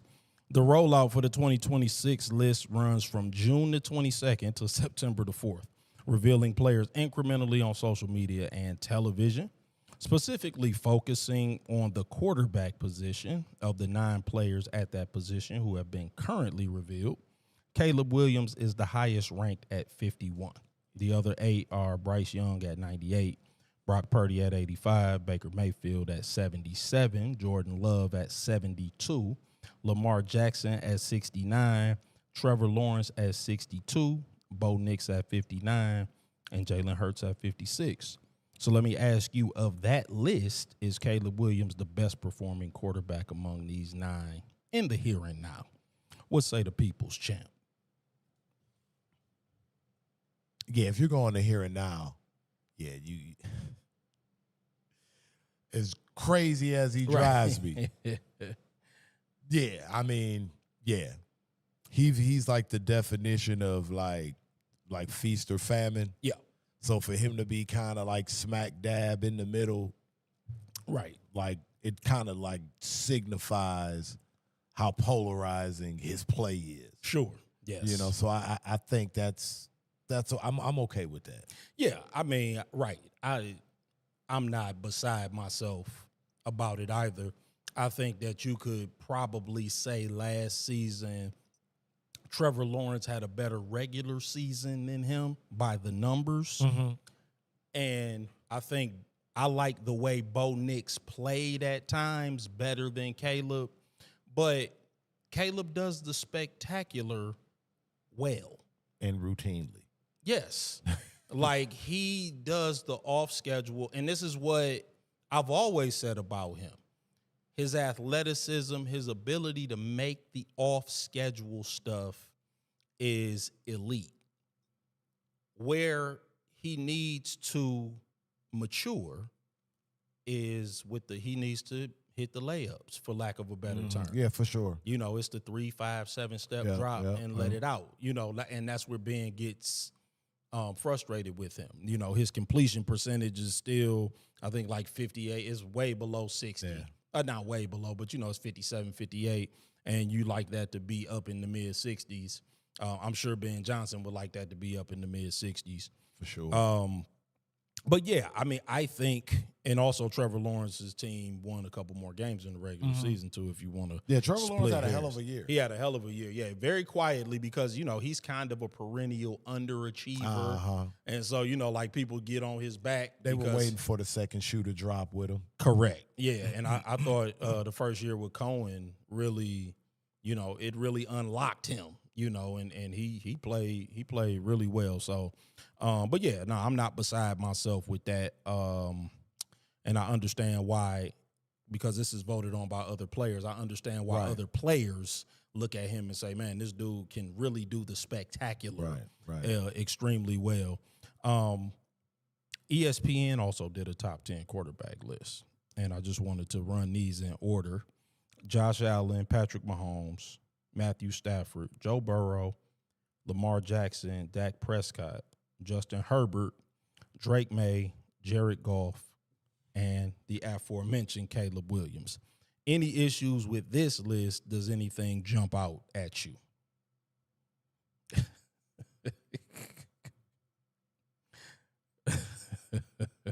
What say the people's champ?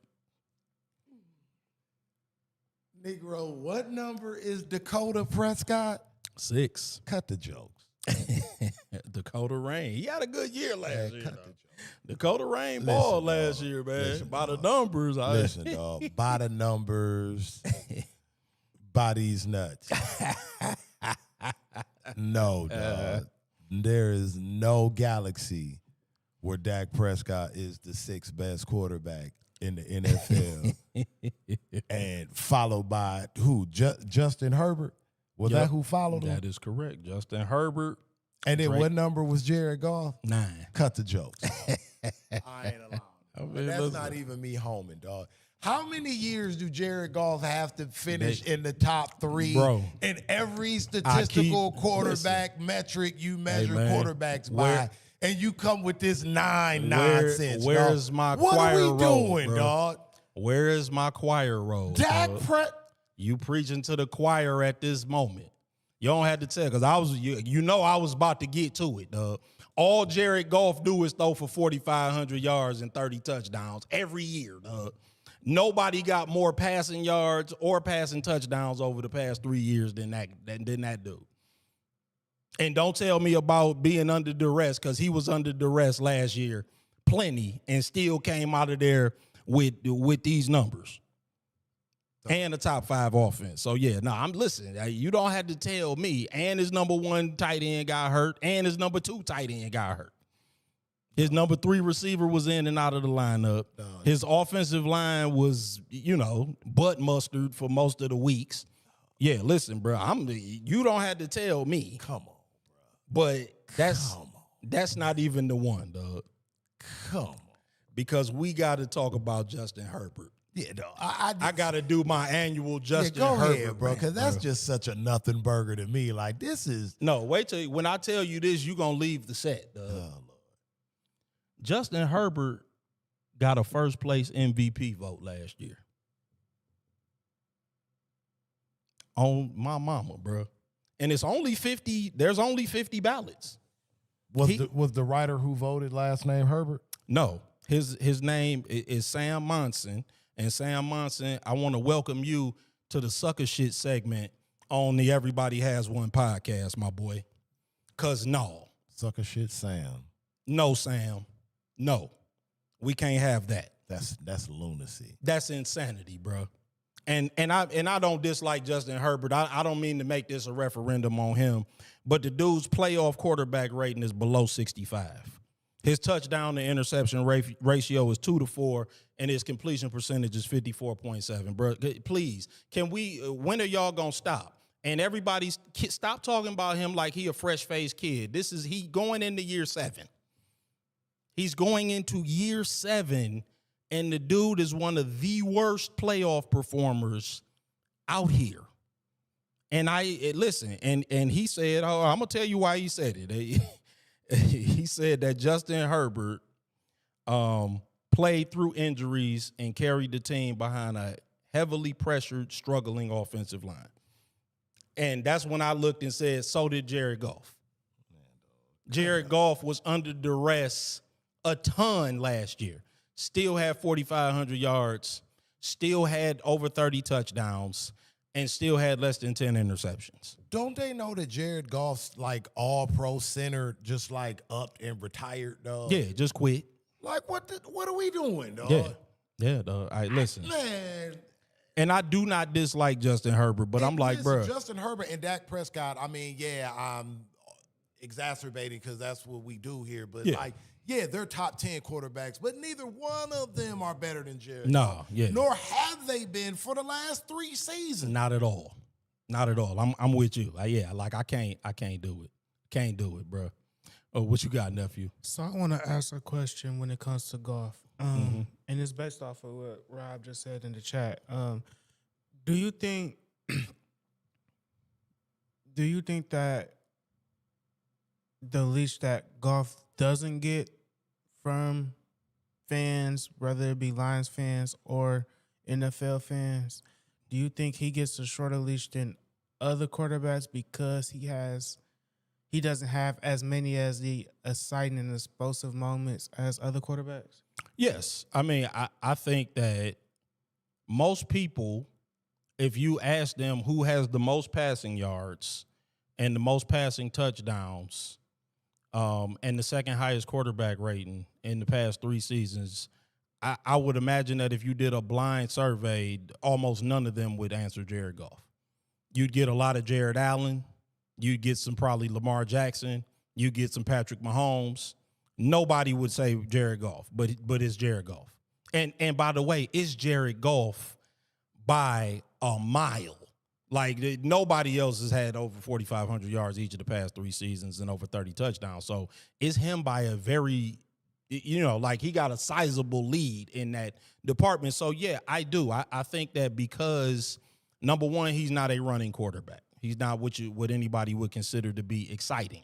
Like right, yeah, for sure. he's no razzle dazzle to him. like he just a pocket passer. He doesn't have a rocket arm. Yeah, he a straight drop back guy, but he gets it done though. Like the numbers. You look at the numbers at the end of every season, and the guy is just putting up massive numbers every year. So now, if they had him at 6 and Dak at 9, I'd have been okay with that. Or Dak at 7. You're right.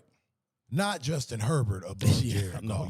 We not doing that at all. Nah, I can't go with that either. And then for him to receive an MVP vote, that was just dastardly. I mean, that's bad comedy. Like, come on, bro. That I can't even believe. But that's the love that Justin Herbert get though. Like the love fest with Justin Herbert. Like his hair or something. Like, it should be studied, bro. Like it should be studied. And he is a talented dude. Don't get me wrong. I'm not saying that Justin Herbert sucks or anything like that. But I'm just like, man. The guy to have proven he ain't very MVP little, vote fresh. No, I'll tell you that. No, for him to get an MVP, that's a joke. That's just a joke. But at any rate, man, I wanted to vent about that top 10 list because I saw what you saw and I'm like, man, okay. But man, let's talk about the Detroit Lions. They opened training camp. Actually, today, they officially opened the 2026 training camp. Did everyone survive day one? July 29th, 2026. I'm scared to look at the injury report. At the Meyer Performance Center in Allen Park, Michigan, Detroit looks to be a great candidate for a bounce-back season with the core returning and the additions made in free agency and the NFL draft.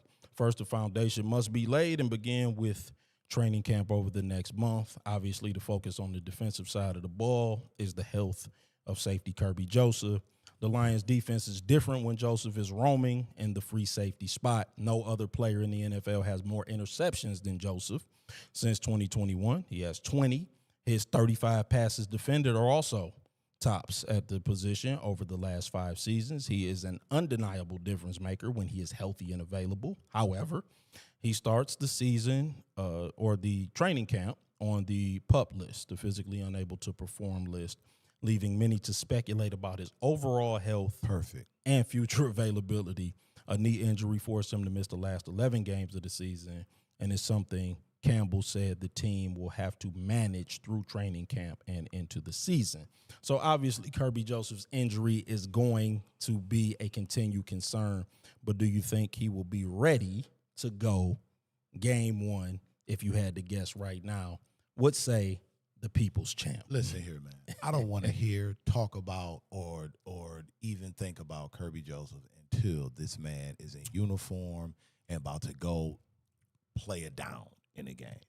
It's just like you didn't see what he put on the story. I don't care. Nigga, when is you playing again? Which week? If you can't tell us that, go away. So then that way, maybe the front office will feel some urgency to adequately replace him. So here's the thing, man. Let me put a little positive spin on it. I think he will be ready to go week 1. But I'm not sure how good he's going to look. So I believe that he does have a degenerative knee issue. I think that's just what it is. And when we say degenerative, that means that it's only going to get worse. And so what the Lions are doing right now is attempting to have as little wear and tear on it as possible when week 1 comes. Now, the question now, wait a minute. So the questions now are this. How many more seasons are we going to have Kerby Joseph, and what version of him are we going to get? Is his lateral movement going to be impacted, and how much? Is his closing speed going to be impacted, and how much? So free safeties have to cover a lot of ground. We know this, right? Is he going to be able to manage the same amount of space that he has in the past? And are the defensive schemes and concepts going to be impacted when he's in the game? That's what we need to know at this point, because we know that he's got a degenerative knee problem. Pack him up. No, he might be. Listen, we might be able to get regular Kerby for a year, maybe. And then, because I do think he's going to play. But yes, I mean, I'm concerned about what version of him we get with the nature of the injury. Listen, man. God bless Kerby Joseph. Yeah, I mean, listen, we want him to be Does healthy. he get paid no matter what? Like, I have no, them NFL contracts. If it I was don't- basketball, we I would don't- know to a certain I don't advocate for brothers losing jobs and they don't get paid. But in terms of like the wins and loss column of my football team, we got to do something different, man. Listen, no, man. Degenerative knee, stopping, going, starting, collisions. Right. No, man. The shelf life, it's not going to be what people dreaming of. And not only that, this team of all teams, notorious for people popping MCLs and ACLs and T-shirts and shorts and helmets, and minimizing stress and wear and tear on it. With these guys down in Allen Park, good luck. Go ahead, nephew. What you got, man? Kerby Joseph can't be cut without losing money before 2028. Oh. Okay. Yeah. So, yeah, I mean, there you have it. So we gonna get to see what's going on. Oh my God. That's bad news. But I mean, let's see, because I think that we could get another season or two out of him. Come on, get me back on the hope train. Yeah, we could get another season or two, because degenerative doesn't mean that the thing is completely Cue that organ up, nephew. It's completely busted, right? So, I'm holding out some hope. Let's see. I've never associated the word or any derivative of degenerate as good in any way, shape, or form. We certainly wouldn't call it good. But at this point, we managing expectations and trying to figure out what we can actually get out of the deal, because as nephew said, this is the situation that we in. I dig it, man. I'm just not as optimistic as you. No. Let me ask you, man, speaking of optimism. Okay. Which player do you think needs to take a big step forward this season in order for the Lions to be successful? A big step. Yeah.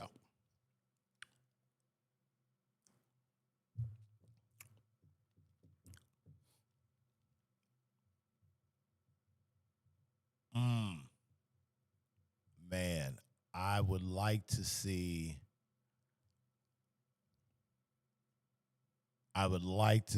a huge step.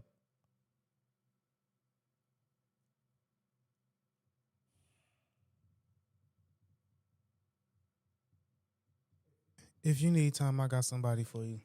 Oh, what you got? Yeah, because I got two guys I'm wrestling with. I got Tarik, especially if you're not going to go out and make a move for Vita Veda.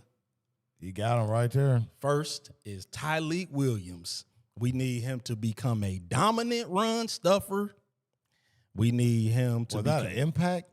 Yep. We need him to become a three technique interior defensive lineman that disrupts rush lanes, gets multiple tackles for loss, reroutes running backs in the backfield, wins his one-on-one matchup with regularity, and eventually requires a consistent double team.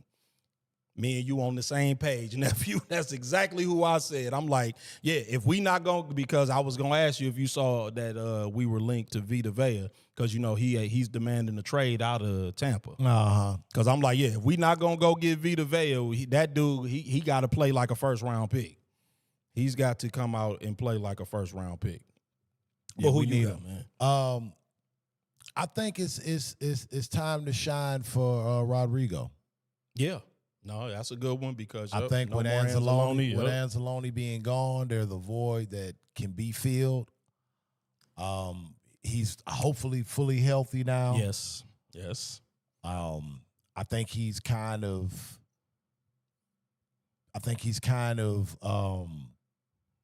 adjusted and has accepted the fact that he's an NFL player and can play. Yes. I don't think he's starstruck out there anymore or awestruck out there anymore. Yeah. Like he's a player and can be an impact player.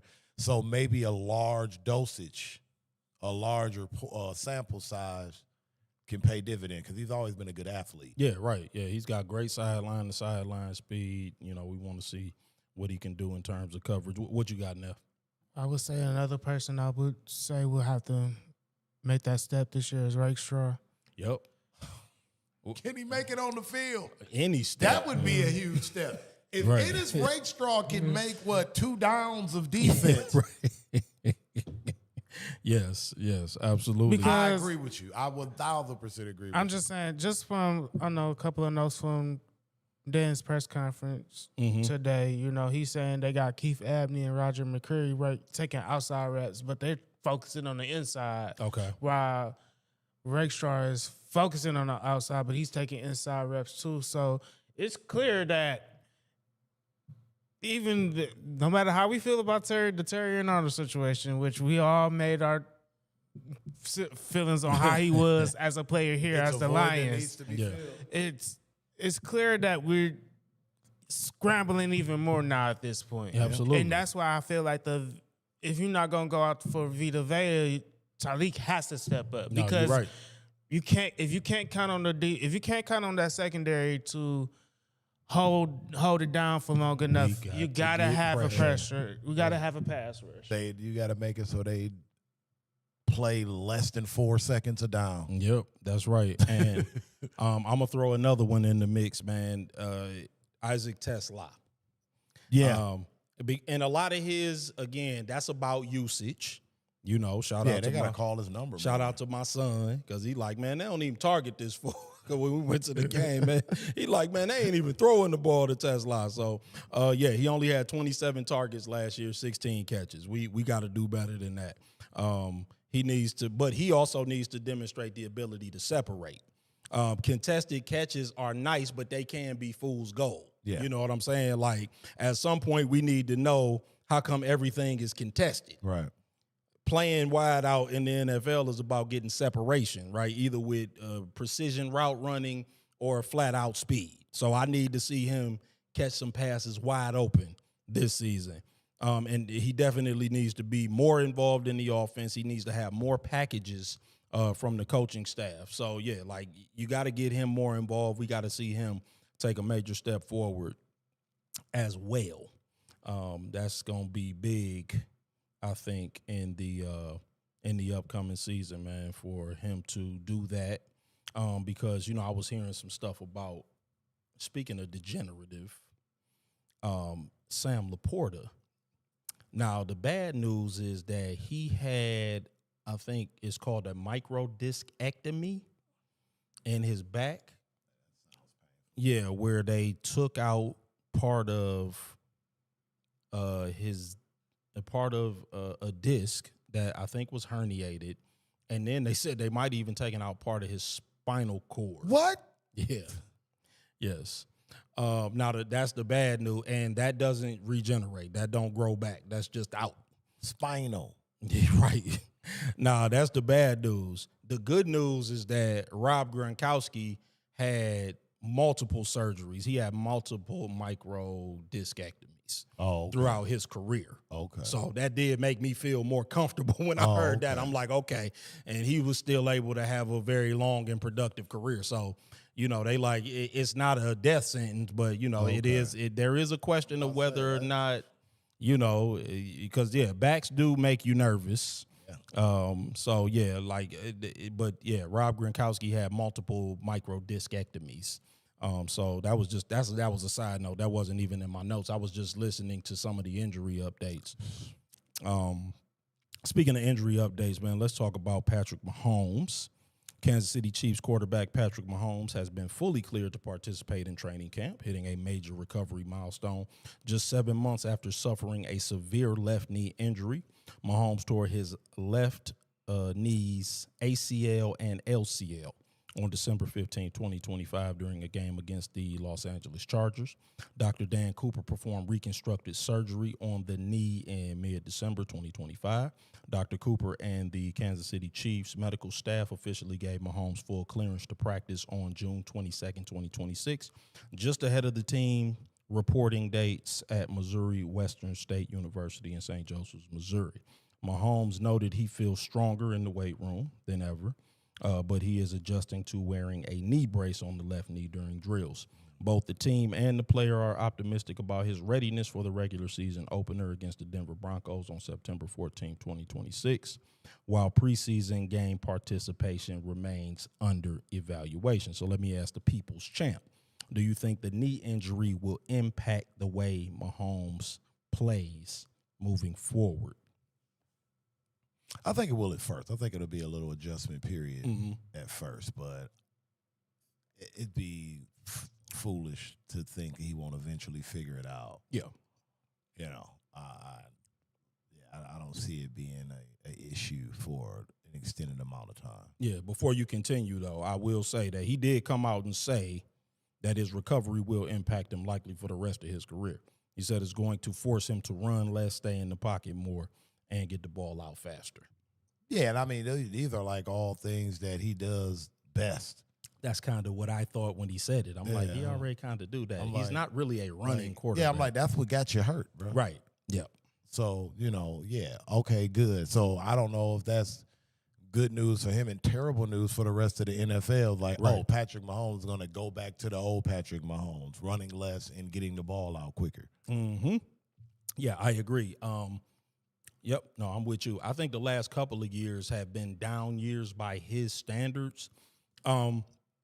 I think he will run less, but I think he will still use his legs, meaning, he'll still buy time by moving around in the pocket. He'll go off platform, but he's probably not going to leave the pocket a lot. But he's never been, again, I always tell people, Patrick Mahomes is not a running quarterback. He's not like Lamar Jackson. He's never rushed for more than 500 yards. He will take off when it's advantageous, but he's not really a runner. So, he's mobile, but he's not a runner, which is a distinction with an important difference. So I do think that, I think old habits die hard. I do think that he'll be Patrick Mahomes. He's never going to stop being himself on the football field. I agree with you. Initially, there'll be some caution because he's wearing a knee brace. He's aware that the knee was surgically I've had a surgically reconstructed right knee, by the way. So, yes, you are aware of it. I've worn a knee brace, by the way, when participating in athletics. So, you are aware of it. It's there. But eventually, the muscle memory kicks in and you start doing what you normally do. So, yeah. No, I just wanted to get that in because, I'm interested in the Chiefs. And, we just a couple of weeks away from sort of breaking down these divisions. Yeah. So we going to get to a lot more NFL. I know we've been talking a lot of NBA. It's been a lot of, like the LeBron watch. Well, yeah, because the postseason free agency period, thanks to LeBron James and the Pistons front office, has extended to August. I know, yeah. This is highly abnormal, it feels like. Last thing we going to get to, aside from the SS segment, is the Detroit Tigers, man. Oh, past the Maylocks. First of all, congratulations is in order to Tarik Skubal on his 1,000th strikeout, and also to Torkelson on his 100th home run. They both achieved those milestones today.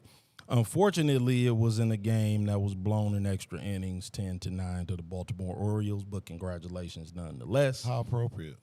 The Detroit Tigers currently hold roughly a 25 to 26% chance to make the Major League Baseball postseason, sitting at 50-58.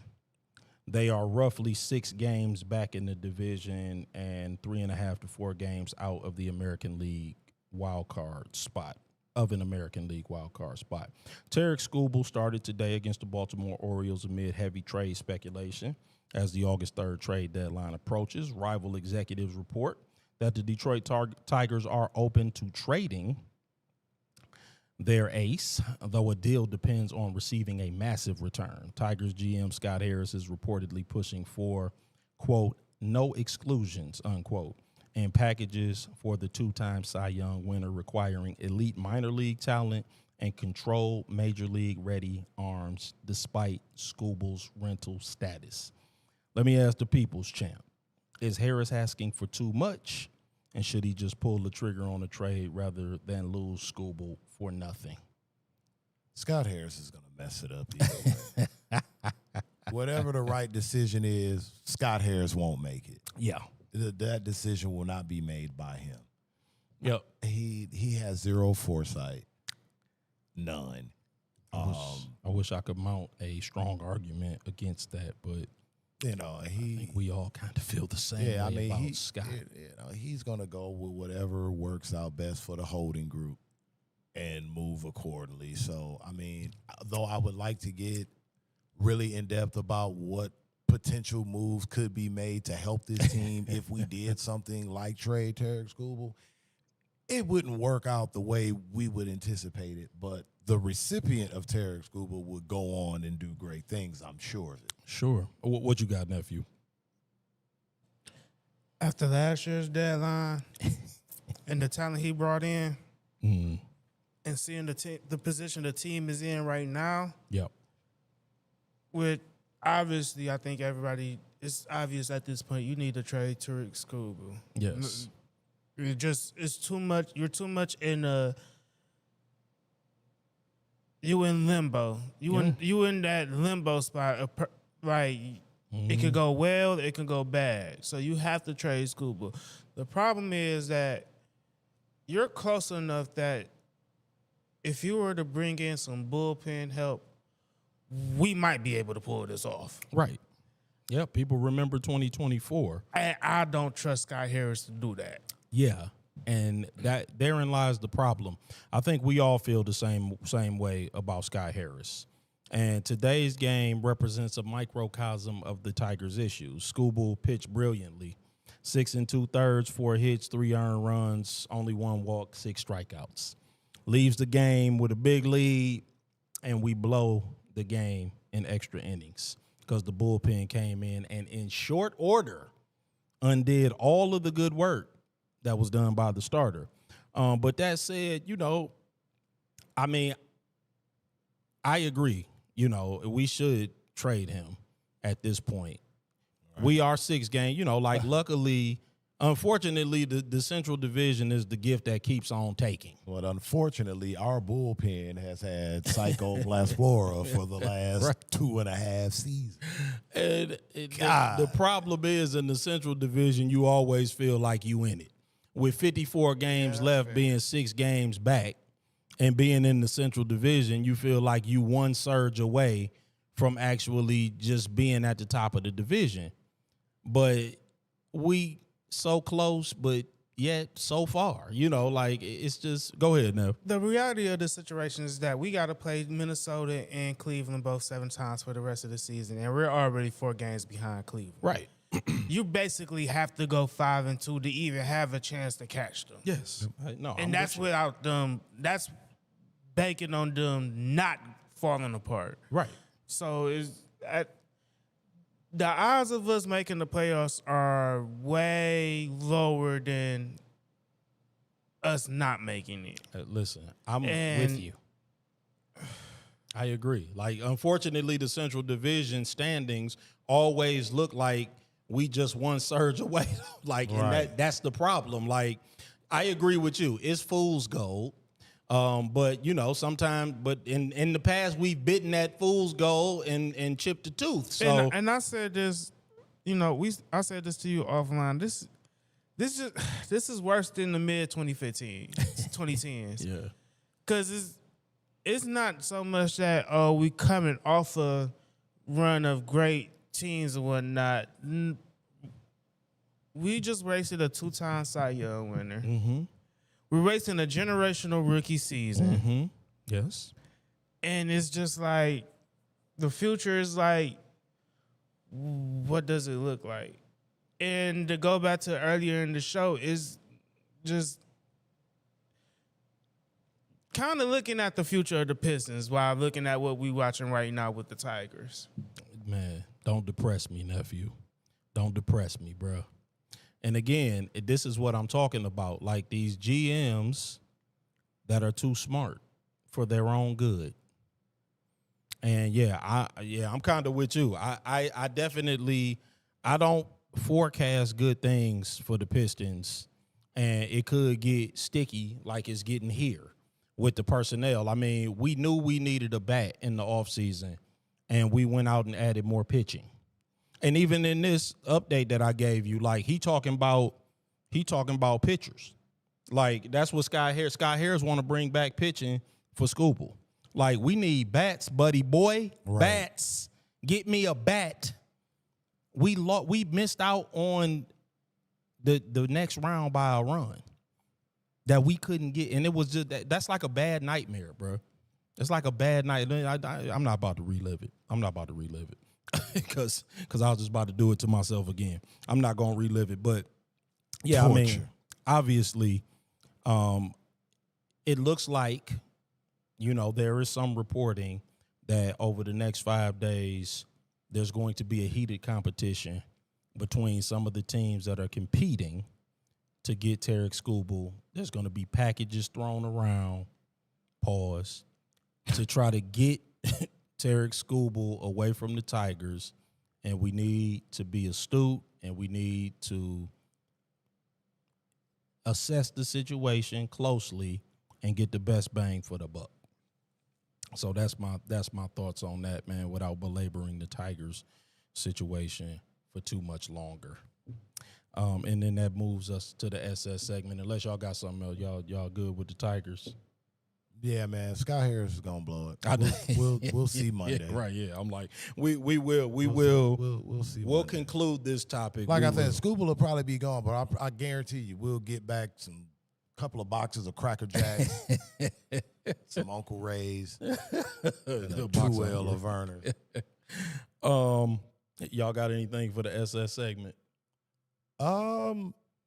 Other than my man giving Justin Herbert a first place. Yeah, like I said, that takes the cake for me. That's nuts. I didn't even know that. That was ridiculous when I read. That was a shock. That's insane. That shocked my system. Because if y'all don't, I do. I got one thing related. I got a couple of things related to Ryan Clark. Number one, I want to get on the people that was knocking him for crying on the pivot. I mean, first of all, man, we got to stop assuming and treating people like crying is a sign of weakness, man. People cry for all types of different reasons. They cry because they happy. They cry because they overwhelmed. They cry because they angry. They cry because they sad. I'm like, I've heard a lot of commentary about Ryan Clark talking about him crying being some sort of sign of weakness. And he clearly, I don't think he was crying because he got fired per se. He was talking about being sort of a beacon coming from where he's from and being able to be like a lighthouse for people that come from that situation, being able to see him doing something that's very high profile. And, if you can't relate, that's fine. A lot of us cannot relate. But, sometimes when you come from a rough place and you make a lot of money and you raise your profile to the point where other people from that same rough place can see you and you can be a beacon of hope, it brings you down when you are no longer in the position to be as high profile as you once were. So I don't like people teasing him because he was crying, and I don't like these commentaries as if that was some sort of sign of weakness or like he was some kind of sucker for that. I'm like, we got to stop that, man, because people are all pent up with emotions because they don't know how to let stuff out. People suck, dude. Yeah, I mean, and then people end up crashing out and doing stuff because they don't know how to deal with these emotions, man. Crying is okay, man. These are all live folks. They're hopeless, bro. Yeah, I know. They're a hopeless lie. I mean, it was a couple of people that I respected that gave commentary about him crying, and basically, like, they wasn't ragging on him about it, but they just said that it was a negative look, and I just disagree. And so I just wanted to use my voice to say, man, I disagree. It's okay to cry. It's okay to get upset. It's okay to cry tears of joy. Listen, I'm not a crier. I raised 2 sons. They not necessarily criers, but, I tried to make sure that I let them know that there's nothing wrong with letting your emotions out in a healthy way. And I just wanted to say that part. Now, there is another aspect of it that I wanted to approach, because in that same interview, he said that he kind of tried to tamp down and change his personality at the behest of the ESPN executives. Yeah, he was. That is sucker shit. He wanted to buck dance. Yeah. Now, I don't like that. Now, I will say it's sucker shit for people to get rag on him for crying, but it's also sucker shit to ever change who you are, man. If people don't like who you are and how you come off, tell them to learn to love it. No soft stepping, bro. Yeah, don't do that. I didn't care for that. Now, that's not to say that there aren't some times where you can compromise, where you can learn some things. That's not to say that there is not decorum when you are in certain settings, but you don't change your personality for anybody. You don't do that. I know what you're talking about. That's a step too far. You got where you are because you are who you are. My sister always says, be yourself. Everybody else is taken. You got to be who you are. When that camera turns on, we looking for Ryan Clark. We not looking for the ESPN executives, or we not looking for a mouthpiece using Ryan Clark in a Ryan Clark suit. We looking for Ryan Clark, the authentic and genuine article, man. Don't ever change who you are, because that is sucker shit. And that's my commentary on that. If y'all got anything to add, man, y'all could go ahead. Nah, that kind of sums it up. Yeah, I peeped that, but I was like, yeah. Everybody at that network goes through that phase. Yeah. Nah, man, don't change who you are. They going to demand. It's going to be some buck dancing at ESPN. You better know it. Yeah. Don't do that. Either that or they going to give you a real cliche and stereotypical shtick. Right. But, I mean, then you got to do on demand. But then they fired him anyway. Be yourself, brother. Be yourself. You should have told him, look, man, I come off the way I come off. They didn't like his two-step. Yeah, well, you better learn to love it. And if not, then it's cool. You don't need to be everywhere, man. There'll be other doors that'll open for your genuine self. Sometimes you got to show a little motif, Jason. Not me.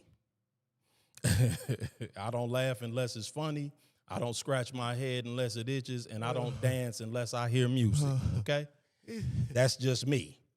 But at any rate, man, we appreciate y'all for showing up and laughing and dancing and doing whatever with us, man, every Wednesday. Much respect to Ryan Clark, too. Yeah, You're no better doubt. than that player. No doubt, man. Yeah, I'm not chastising you, brother, but I'm just saying, man, be yourself from now on, man. Don't let these people change who you are. And I understand everybody got to get their bag. It's cool, but always be yourself. And he wasn't a journalist. Like his route to the desk was, him being himself. I mean, but it kind of came off a viral moment of him snapping on Stephen A. and Skip Bayless on First Take one day, and then Exactly. So he probably figured, you got examples like Marcellus Wiley and stuff like that, probably trying to coach him up when he first got in the door. Like, now you got to keep the jazz hands active. And, he probably fell into that for a minute. Man, you trying to really get me going. I'm gonna let that one ride by me. We appreciate y'all joining us, man, as usual, on another episode of the Everybody Has One podcast, man. Make sure y'all continue to like, share, and subscribe. That's Everybody Has the #1 sports podcast on YouTube. Everybody Has One spelled out sports podcast everywhere else. That's Instagram, that's Facebook, that's TikTok, that's Twitch, and that's Threads, man. The audio version of the podcast is available on Spotify and Apple Music, man. When y'all join us, man, make sure y'all put those comments in the comment section, man. We appreciate all of that great engagement. We appreciate all of the great engagement during the week, man. Continue to chop it up with us all during the week. When you subscribe, man, make sure you hit that bell notification. When you hit that bell notification, make sure you hit all so that you are notified every single time that we post new content, new videos, new shorts, and, of course, every time we go live, which is every Wednesday at 8:30 p.m. or as close as we can get to it. We thank y'all so very, very much. We know that none of this is possible without the Everybody Has One family. Continue to propagate this. Continue to tell your friends, your family. Continue to put it on your personal timelines. We will appreciate that very, very much. And until next week, man, we will see y'all back here 8:30 p.m. next Wednesday, or as close as we can get it. It's the Everybody Has One podcast. Peace.